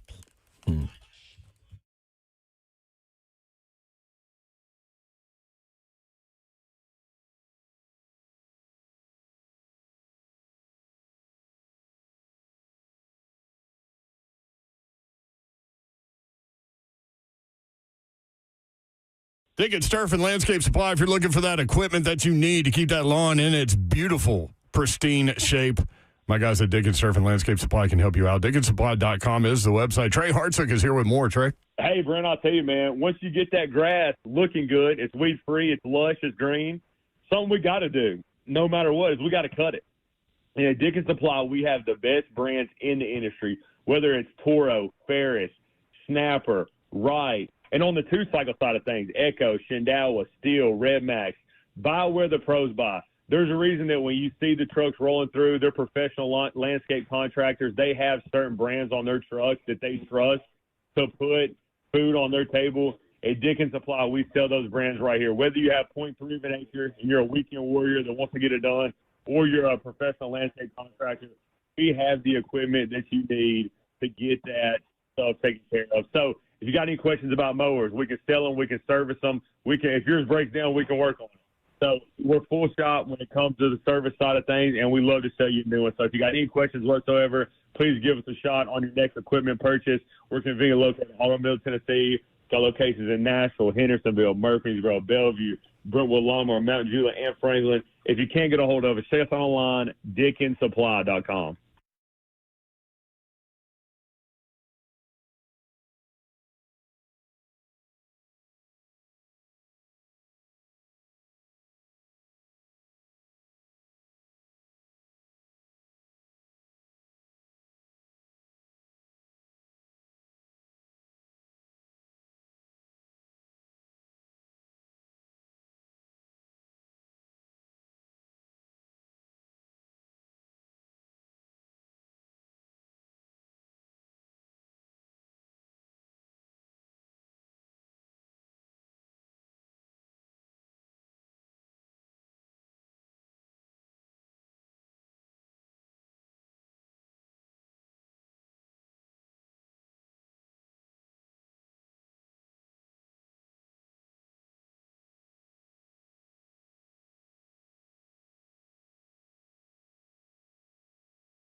Good afternoon. It is 5 o'clock. I'm Joseph Bonanno live from the Circus Sports at Kentucky Downs Studios. Titans head coach Brian Callahan met with the media earlier today and was asked about the plan for running back Tyjae Spears, who is set to come off IR, or who is available to come off IR this week. Callahan said that they plan to open the 21-day practice window for Spears. In NFL news today, Giants wide receiver Malik Nabers is out for the season after tearing his ACL on Sunday. The Texans traded offensive tackle Cam Robinson to the Browns earlier today, and Ravens Pro Bowl defensive tackle Nnamdi Madubuike is out for the season due to a neck injury. Monday Night Football doubleheader with the Jets facing the Dolphins at 6:15 and the Bengals facing the Broncos at 7:15. Wraps up Week 4 tonight. Catch Westwood One call the games right here on the Zone starting at 7. For Harvard Foundation Repair, one of needs you need to visit USSTN.com. Breaking news at once on your home for the Titans and Vols. This is 104.5 The Zone.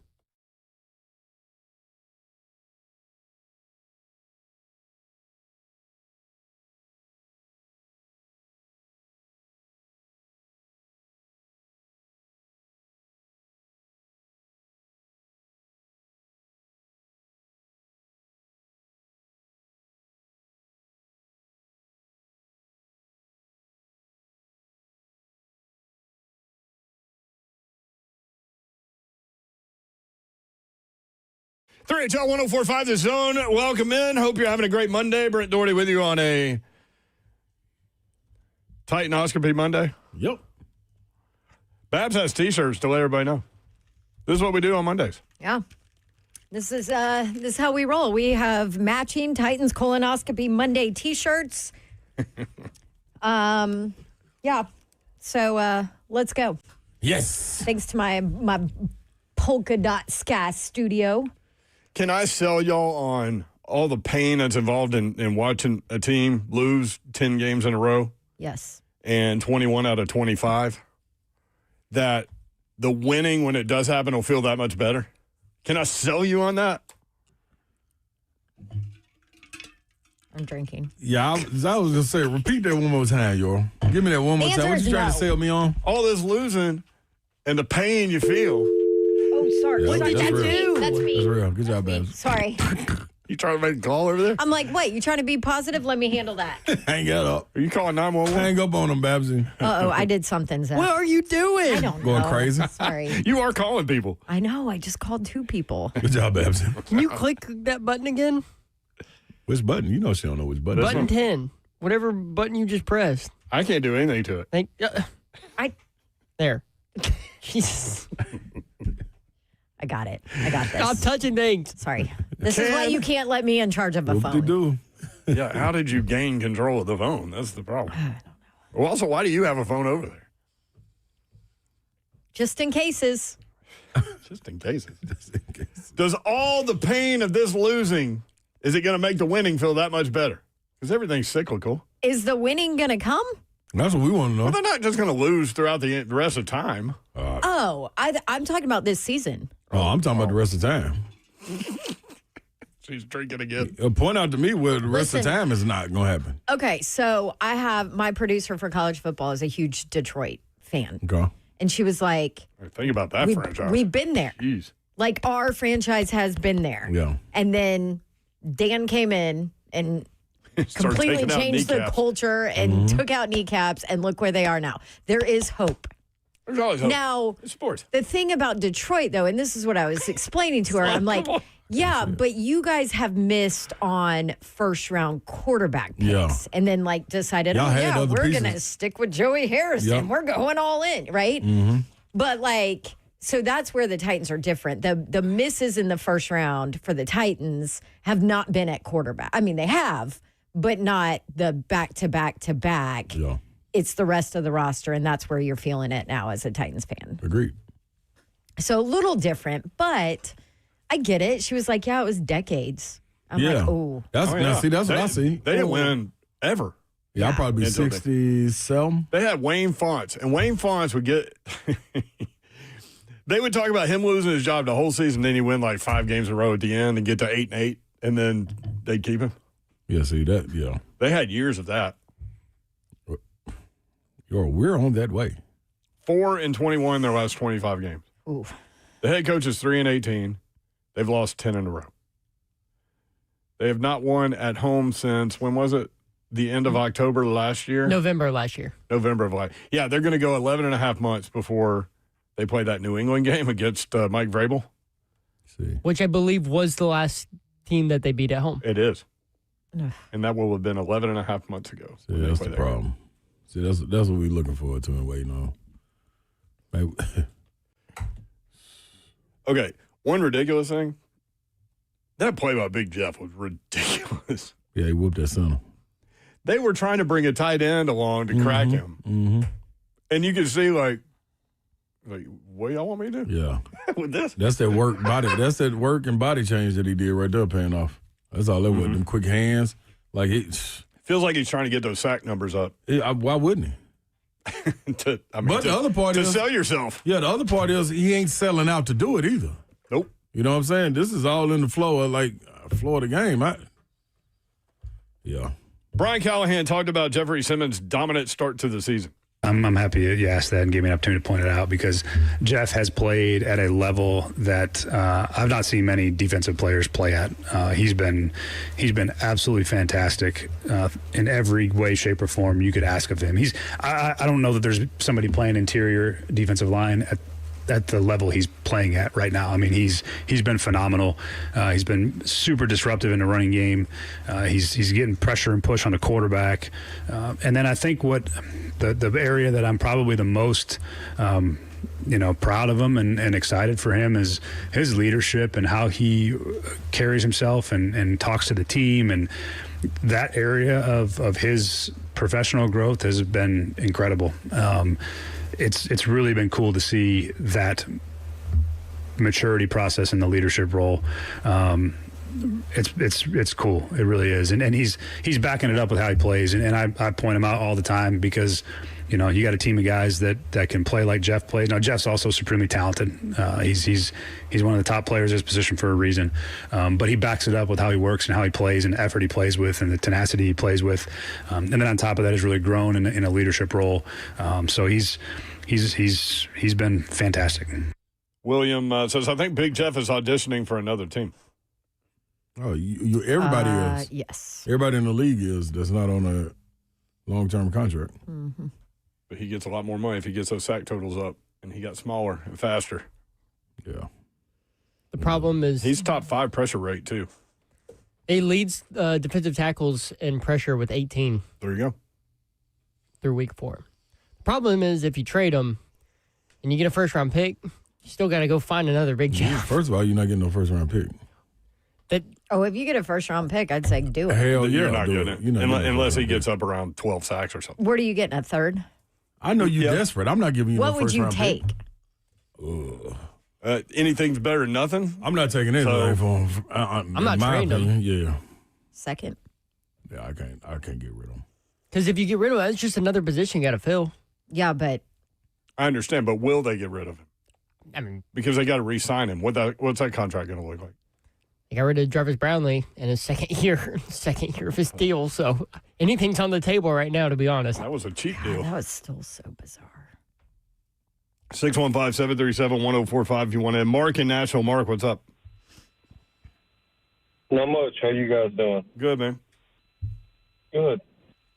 So I can't believe you hadn't put the clip of, honestly, probably Callahan's worst comment at the press conference today when he stated there's a real excitement about climbing out of we played it. Oh, we played it. He definitely said that. Yep.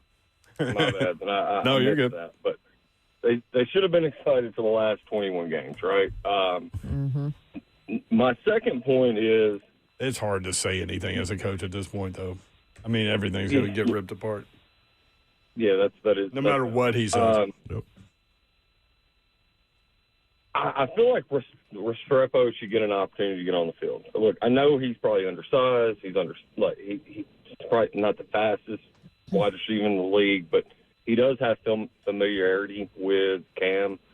Maybe you throw him out there, put him in the slot, and just see. And just, hey, go play backyard football. Like, something's got to give because because I feel like Callahan is forcing Cam to play in his system as opposed to kind of adapting towards his players and what their strengths are.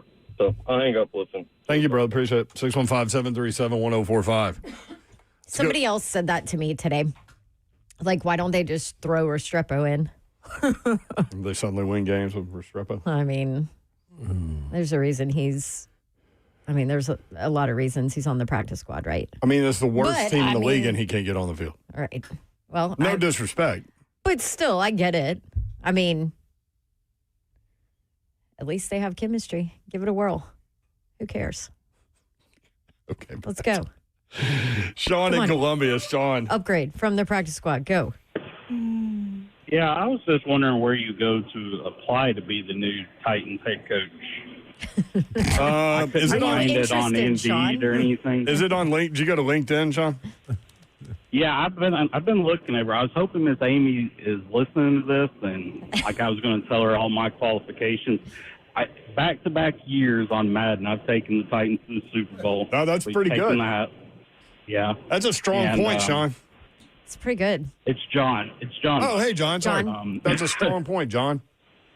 And my entire coaching career on Madden, I've never ran the ball on 3rd and 12. I mean, okay, John. Now you're already more qualified. This is something we can get behind. Yeah, and I've never had to delay a game off back-to-back timeout. Yep. And I know when to challenge, if a forearm means they're down or not. So I know some stuff that our current coach doesn't seem to grasp. Well, and John, I'm working on a staff. I've got potentially could bring in Ramon as my OC and Slay as my DC. And those guys would have more heart than anybody's got there. Slay as a DC? Yeah. John, I'm going to have to turn you down, though, man. I don't want no parts of this until something changes up top. Is it a money thing, or what do I got to bring in, Slay? Man, John, clean everything up behind you. You need all the right food available for Slay. That's how you get him. Sausage, I bring my own food. We're going to get this sponsored by Popeyes or something. We're going to make it work. Chili. He likes chili. Thank you, John. Appreciate it. Chili. That's Even right. in the middle of summer, you like chili. Dude, I'll go get some. Okay. So there's somebody sent me this, the Titans Idiot Nation page, right? It's Titans Idiot Nation. Yes. Put up like a really funny, like, ought to be good. no, this is good. Put up like a funny, made it look like an AP story or whatever. And I'll just read some of it. In a move that experts are calling bold, desperate, and possibly illegal, the Tennessee Titans announced they'll debut a brand new in-game raffle. One lucky fan will be plucked from the Nissan Stadium stands each week to call the team's offensive plays. Well, I'd like to see that. Team officials say the initiative, dubbed Fan the Flames, is designed to reconnect with the fan base and see if literally anyone can figure out how to get this offense past midfield. Look, we've tried analytics, gut feelings, even a magic 8-ball, said head coach Brian Callahan. At this point, we're ready to trust the guy in section 322, 4 beers deep. I do like that guy. Hey, man. That guy's always entertaining. Oh. What's the name of that site? Titans Idiot Nation. Uh-huh. I thought I was like, okay, that's really funny. This is Slay, welcome to Monday. Yep. This picture of him with his Doritos and his salsa and his Titans Colonoscopy Monday shirt and his eyes closed with his head leaned back. Man, yeah, like, dog, this is just, we about to go into week 5, man. We just came out of a year of this, man. Like, we just came out of a year before that with this. All right, so moving it forward, what does the health of the offensive line look like? I mean, they only gave up 2 sacks. Yeah, but it's still, they got them jumping all around and running. Right. Like, a lot of that was on Cam getting away from guys. So, well, Dan Moore got beat so bad one time by Hunter. And then him and Skoronski messed up a pass-off situation. And then it goes back to are we now ingraining bad habits into a future franchise quarterback? Because to Cam's credit, like, I know he's still holding the ball too long, but there were a few plays where Will Anderson almost had him. And when Will Anderson hits the quarterback, balls come out. which sounds unfortunate. We'll go to break. Chris Love next.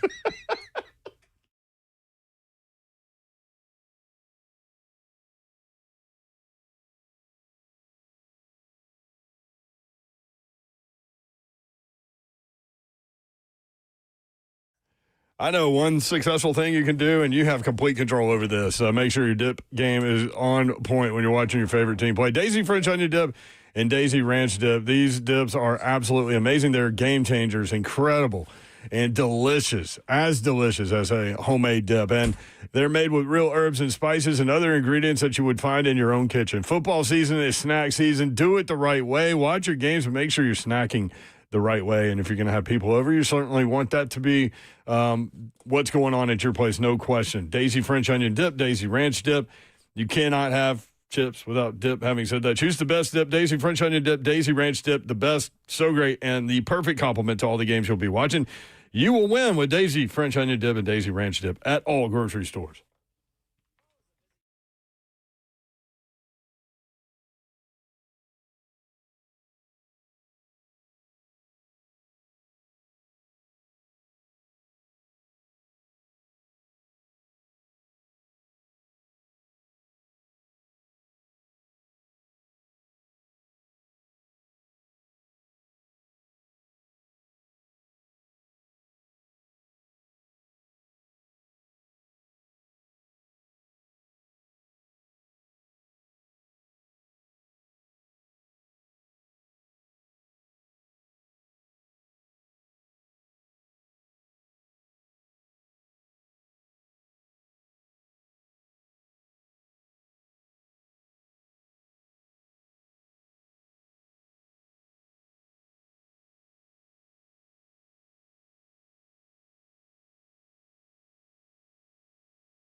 Babs goes, what is this song? Song remains the same by Led Zeppelin. Does this have to do with the Titans? You can do with whatever information you get, however you want to. How you doing over there, Slay Dog? Good break? No, I'm just trying to figure out life, man. Every Monday, I'm back at the same point, trying to figure out life, what I need to do with it. Like, because early on in our show, like the colonoscopy gets me together, but then it's the after feeling that when I just got to sit here and kind of bask in it. Bask in the process? No, bask in the boo-boo that's on the floor. That's Titans that I'm stepping in. Colonoscopy Monday. Mm-hmm. That's what I'm back. Chris Lowe joins us from on3.com. Chris, this is what we deal with on Mondays following Titans games. Yeah, you talking about doo-doo on the floor, and colonoscopy. Auburn getting sacked again. What? Like, can we get some protection at some? I mean, any? They keep covering, Chris. Oh, for the love of!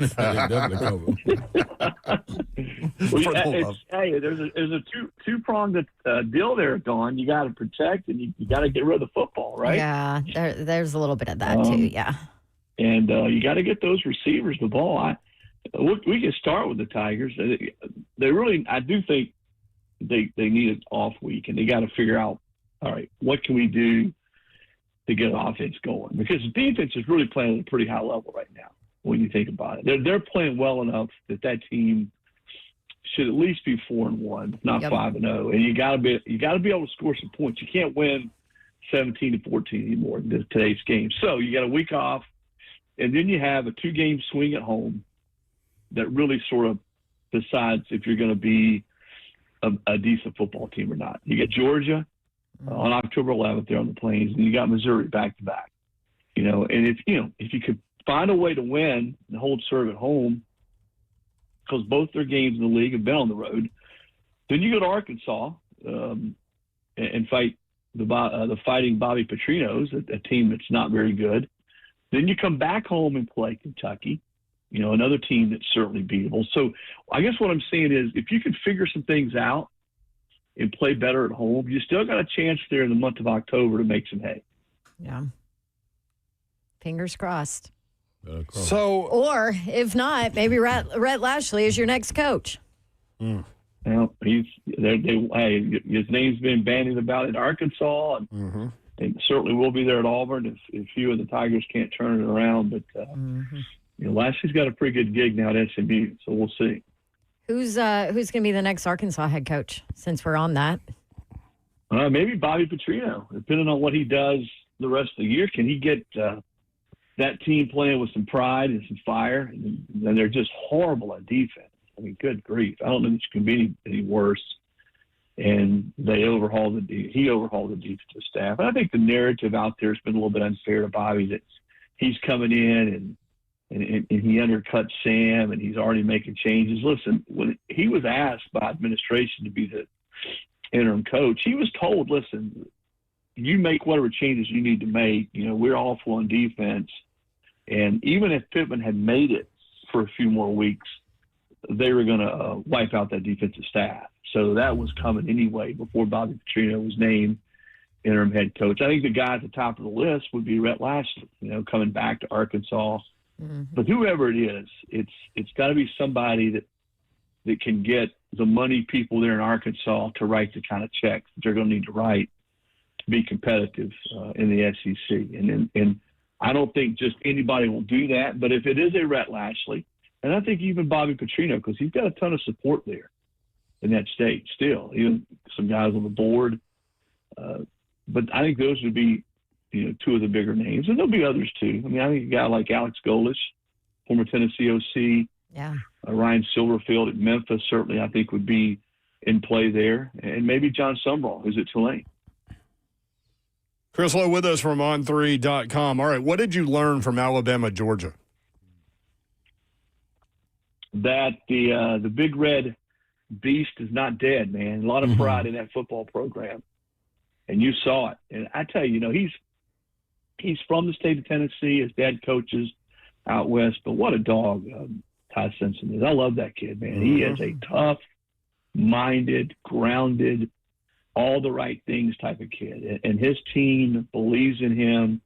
And talking to him after that game, he's a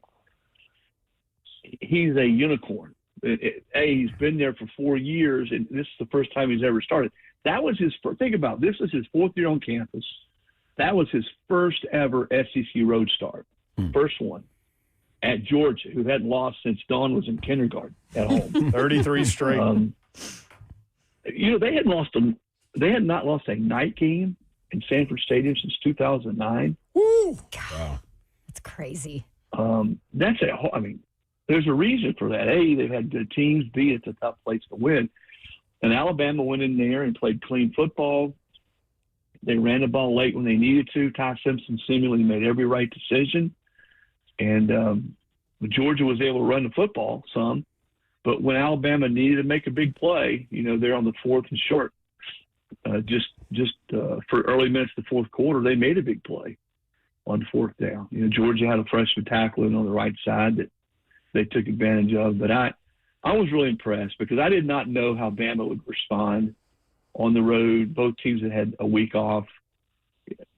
All the restlessness around the Tuscaloosa after that first game, which was bad. I was talking to Caden Proctor after the game. How'd you like that call? The old lateral to the 370-pound tackle out to the left. Did you see the safety come up try to hit him? Let the big dog work. Woo. Absolutely. I don't think you much want to hit him, Brett. What's my saying, Slay? I think he made a little bit of a business. Yeah, that's exactly what he went straight at his ankles, Chris. Well, wouldn't you? Yeah, at 100 miles an hour. But no, I wondered how they would respond, and even Caden said after the game, I said, what was it like? How bad was it? And he said, your fans are going to get mad. He said, you know what? We were bad in that game. I was bad in that game. I get it. We win all the time around here. So, that was not us. This is sort of who we are. And, Kalen talked about it too, that, all right, we got to sustain this, not just the next game, but in practice and the way we go about our business. I think that was the hallmark of the Nick Saban tenure. And I hate to keep bringing up Nick Saban in relation to Caleb DeBoer.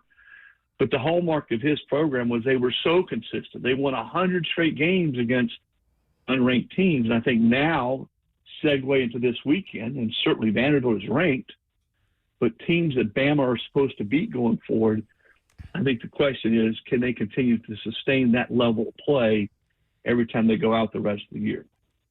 Yeah, he did a terrific job not letting them get down. Going into the game, CeeLo, what did we learn more about in this LSU Ole Miss game? Ole Miss or LSU? Because Brian Kelly, I don't know what they got to do, and I know it is some phenomenal athletes with the ball in their hands in the state of Louisiana. It got to be somebody able to run the ball.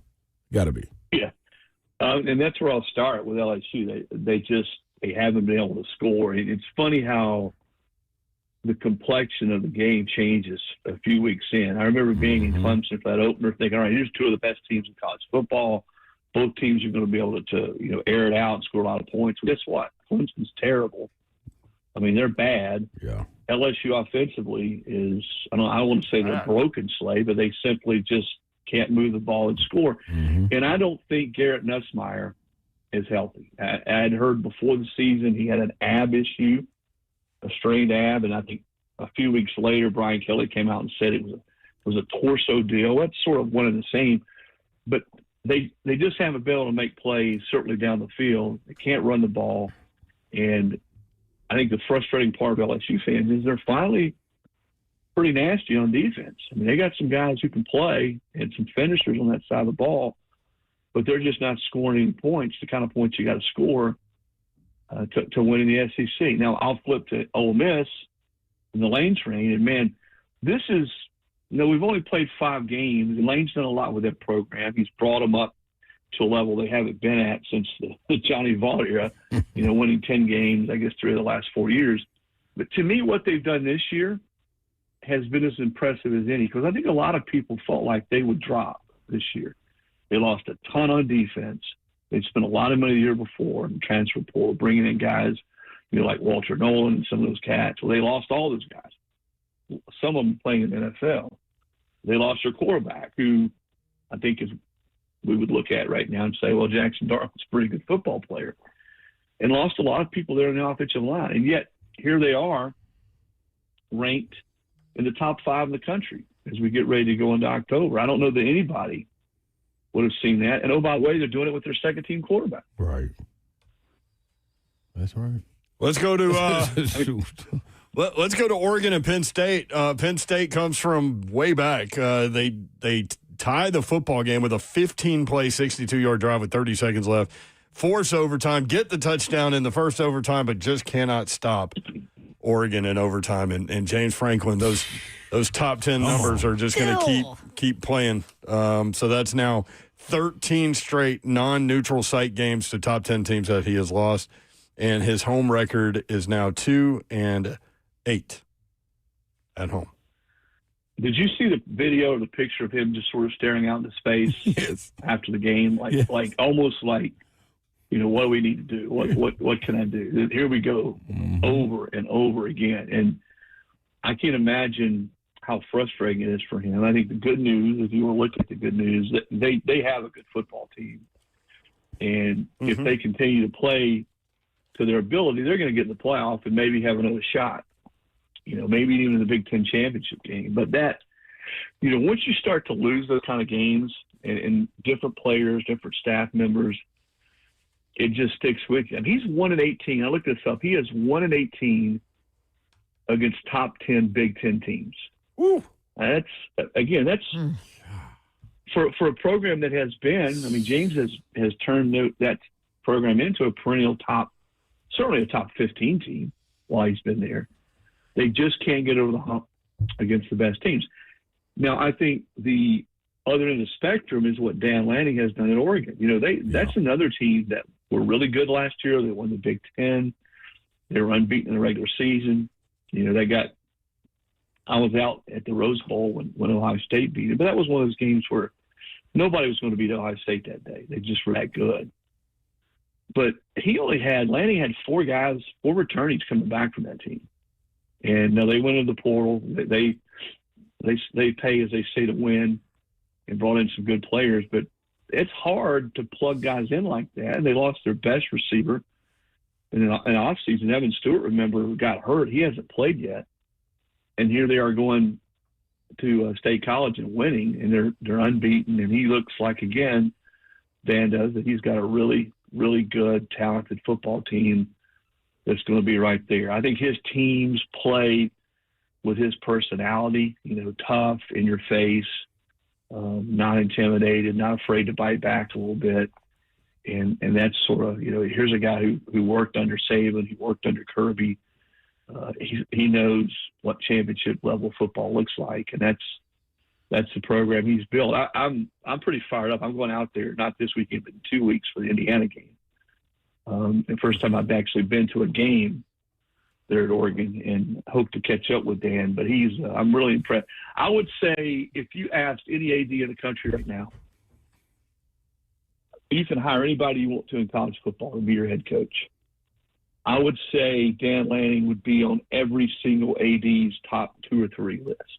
I think he's done that. He's that good and that much of a commodity. Coach with that fire too, boy. That low. Let me ask you this: looking at Oregon's schedule, it looks like they could be able to walk into the college football playoff. Does a late loss hurt worse than an early loss? And if so, why is it forgivable? Because of the quality of the loss. Are you talking about Oregon in particular, Slay, or anybody? Yeah, I'm talking about anybody, but I was just looking at Oregon and it kind of came up. I think if you have big wins, what makes that win, to me, a win at a number 3 team counts almost double.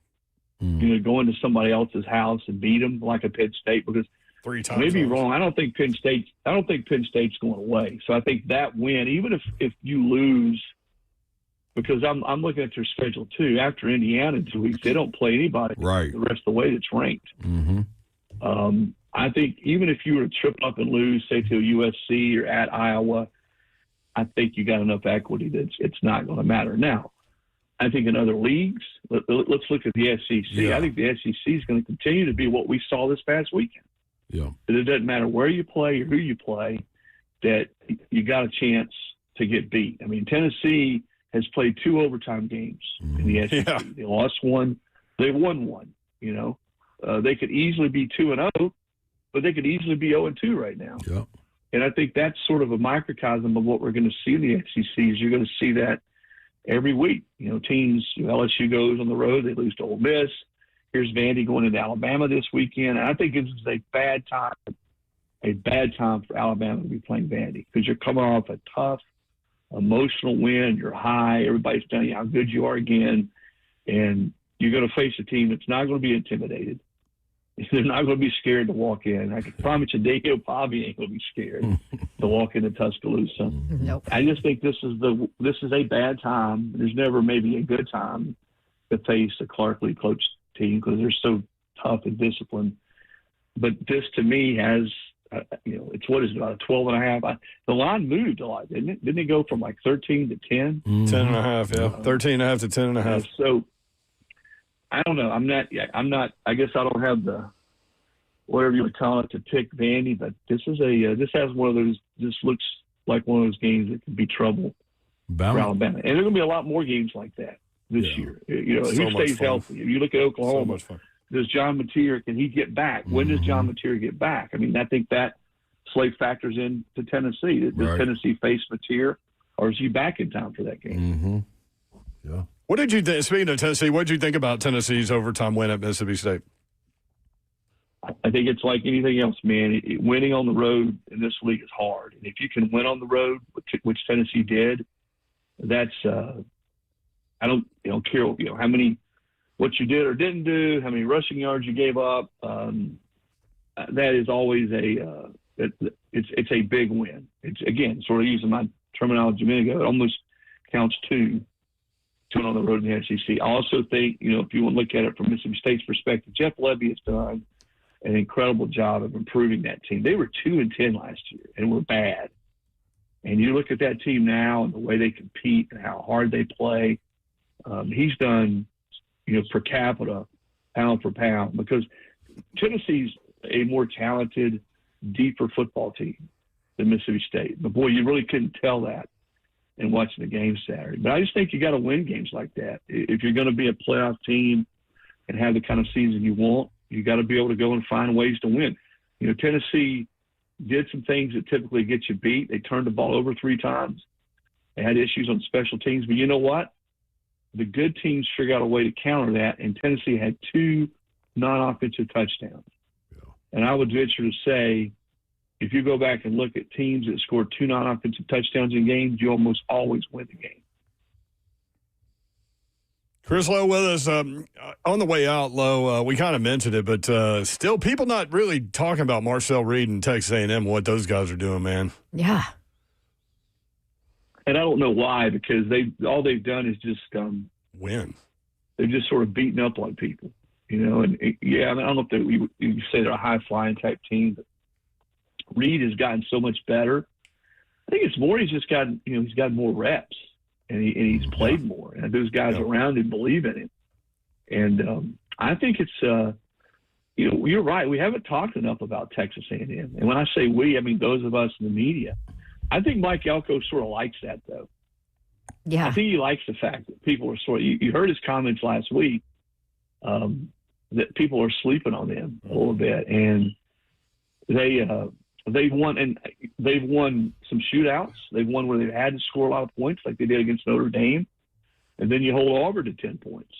So you look at their schedule the rest of the way. I mean, you got State at home this weekend, Mississippi State. That's going to be a hard game for State to win coming off that Tennessee loss. Then you got Florida at home for Texas A&M. Then you got Arkansas on the road. This could easily be a 7-0 Texas A&M team when they go into LSU on October 25th.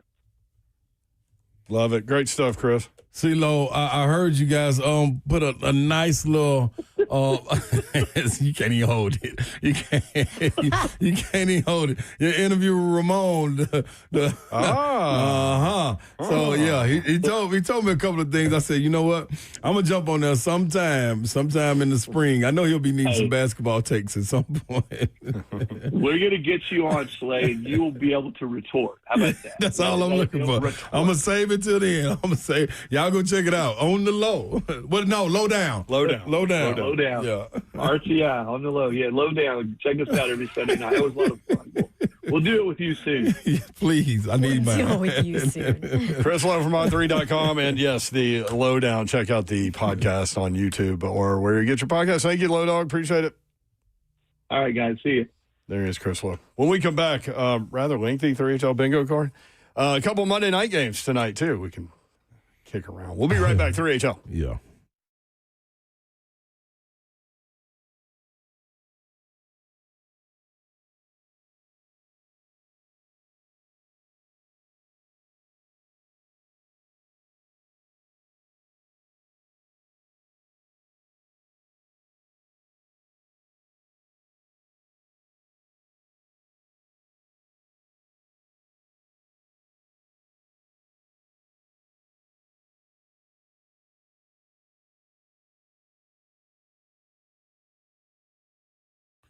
All right, y'all, Brentwood Jewelry, where you need to head to, BrentwoodJewelry.com on your handheld devices. All your laptops, whatever it may be, located in the heart of Brentwood is 7012 Church Street East. Just walk on in there and see Brandon and the Momley family and make sure you tell them we sent you.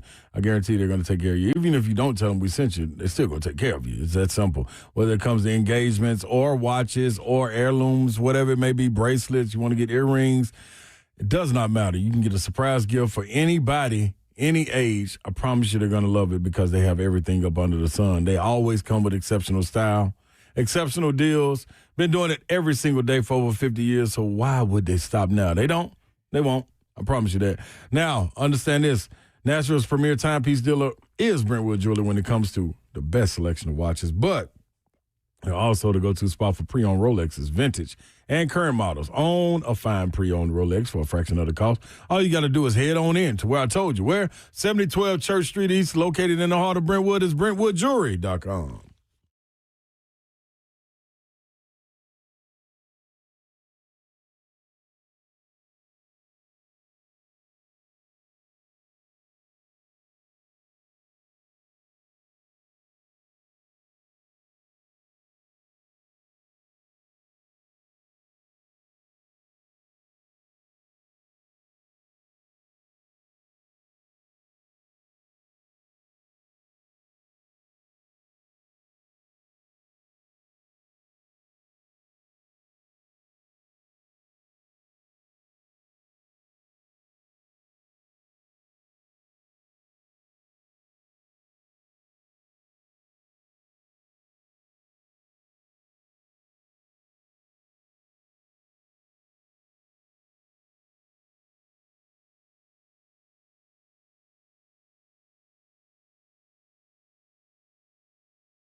3HL 104.5, The Zone. Brent Doherty, Don Davenport, Ron Slay will be here for you all week. Vandy Bama coming up on Saturday. Number 16 against number 10. College game day, baby. Diego Pavia, 400 total yards against Utah State, 6 touchdowns. It's good. They did mess around with it a little bit, which we thought they might. I mean, you got Alabama coming up. And it's funny, like a lot of times you would talk about a team being in kind of an interesting situation for a letdown. And then we said all week, but we don't think that about this group at all. Not Clark Lee, not Diego Pavia, none of those guys. So we will talk a lot about that matchup coming up this week for sure.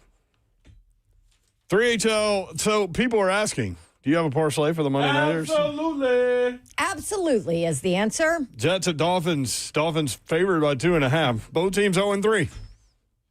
Somebody's got to be 0-4 with the Titans. Unless they tie. Unless they tie. Which happened last night. It did happen last night. Probably that would be amazing. 40-40. You guys know what the scoregami is? The scoregami tracker? No. So it tracks scores that have never happened before.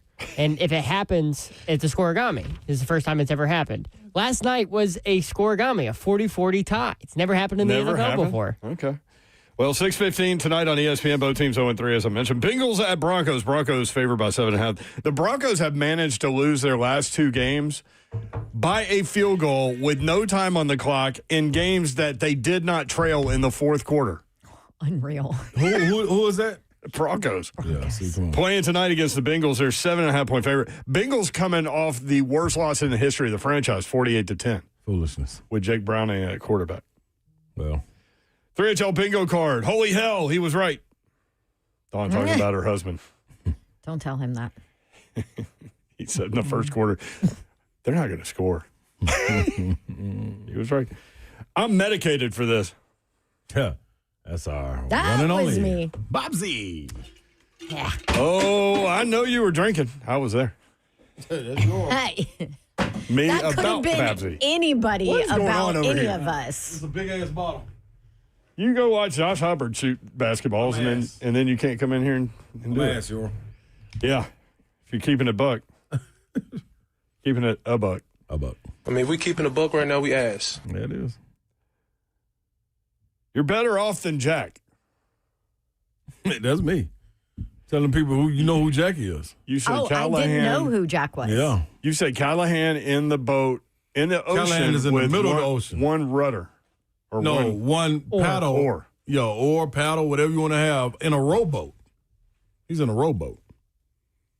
So he might as well go look for Jack. Cut straight to the ending. You know what Jackie's talking about, Don?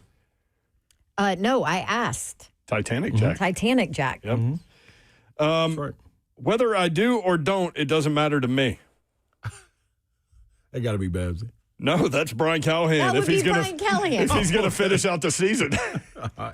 That was such a Babsy, I don't give up Shiano comment. Yes. And that came from the head coach of your Tennessee Titans on his question. job security. Ain't no question. Yep. Yeah.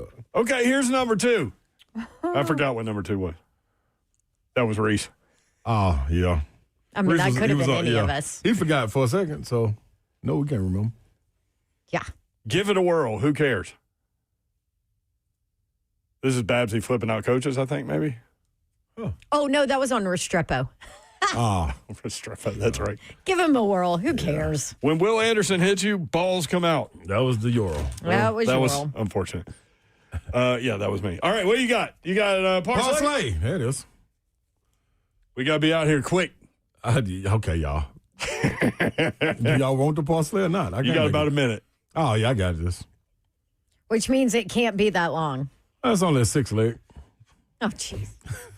Okay. Y'all are making the 3HL bingo card, and it's already over. 6-leg parsley, y'all. Here we go.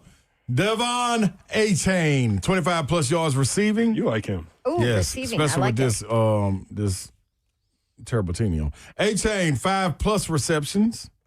Jalen Waddle, 40-plus yards receiving. I don't know how to say his name, but the slot guy for the Cincinnati Bengals, Losivis. How do you say his name? Leviticus? No, Euro. So you cutting in our time. Over 11.5 I love receiving when yards, you though. bet on things you can't pronounce. But it's the guy that's in the slot, the third receiver for the Bengals. J.K. Dobbins, 60-plus yards rushing. Bo Nix, 20-plus yards rushing. All right, there people get you plus 11.18. And then you get a little profit boost, $16.77. $100 get you $1,700. Okay. We do know this. Zeph will not be texting if his wife bets on anything. Right. He jinxes it. Yep, learn my lesson. Yep, that's all right. Don't piss off Alyssa, especially when money's involved. We appreciate you guys including us in your day and in your lives. We made it through a Titans Colonoscopy Monday, a Titan-oscopy, another edition. So now we can move forward this week. We got it. Hopefully we put a smile on your face at some point. Yeah. Have a great night. Good night. God bless. See ya. Wouldn't want to be you unless you were getting a shout out. Shout out to Ravenwood High School. Dog, y'all put on a show versus CPA. The atmosphere was nuts. Won in overtime. Great game. Salute to CPA. Ravenwood undefeated, man. That's it. That's it.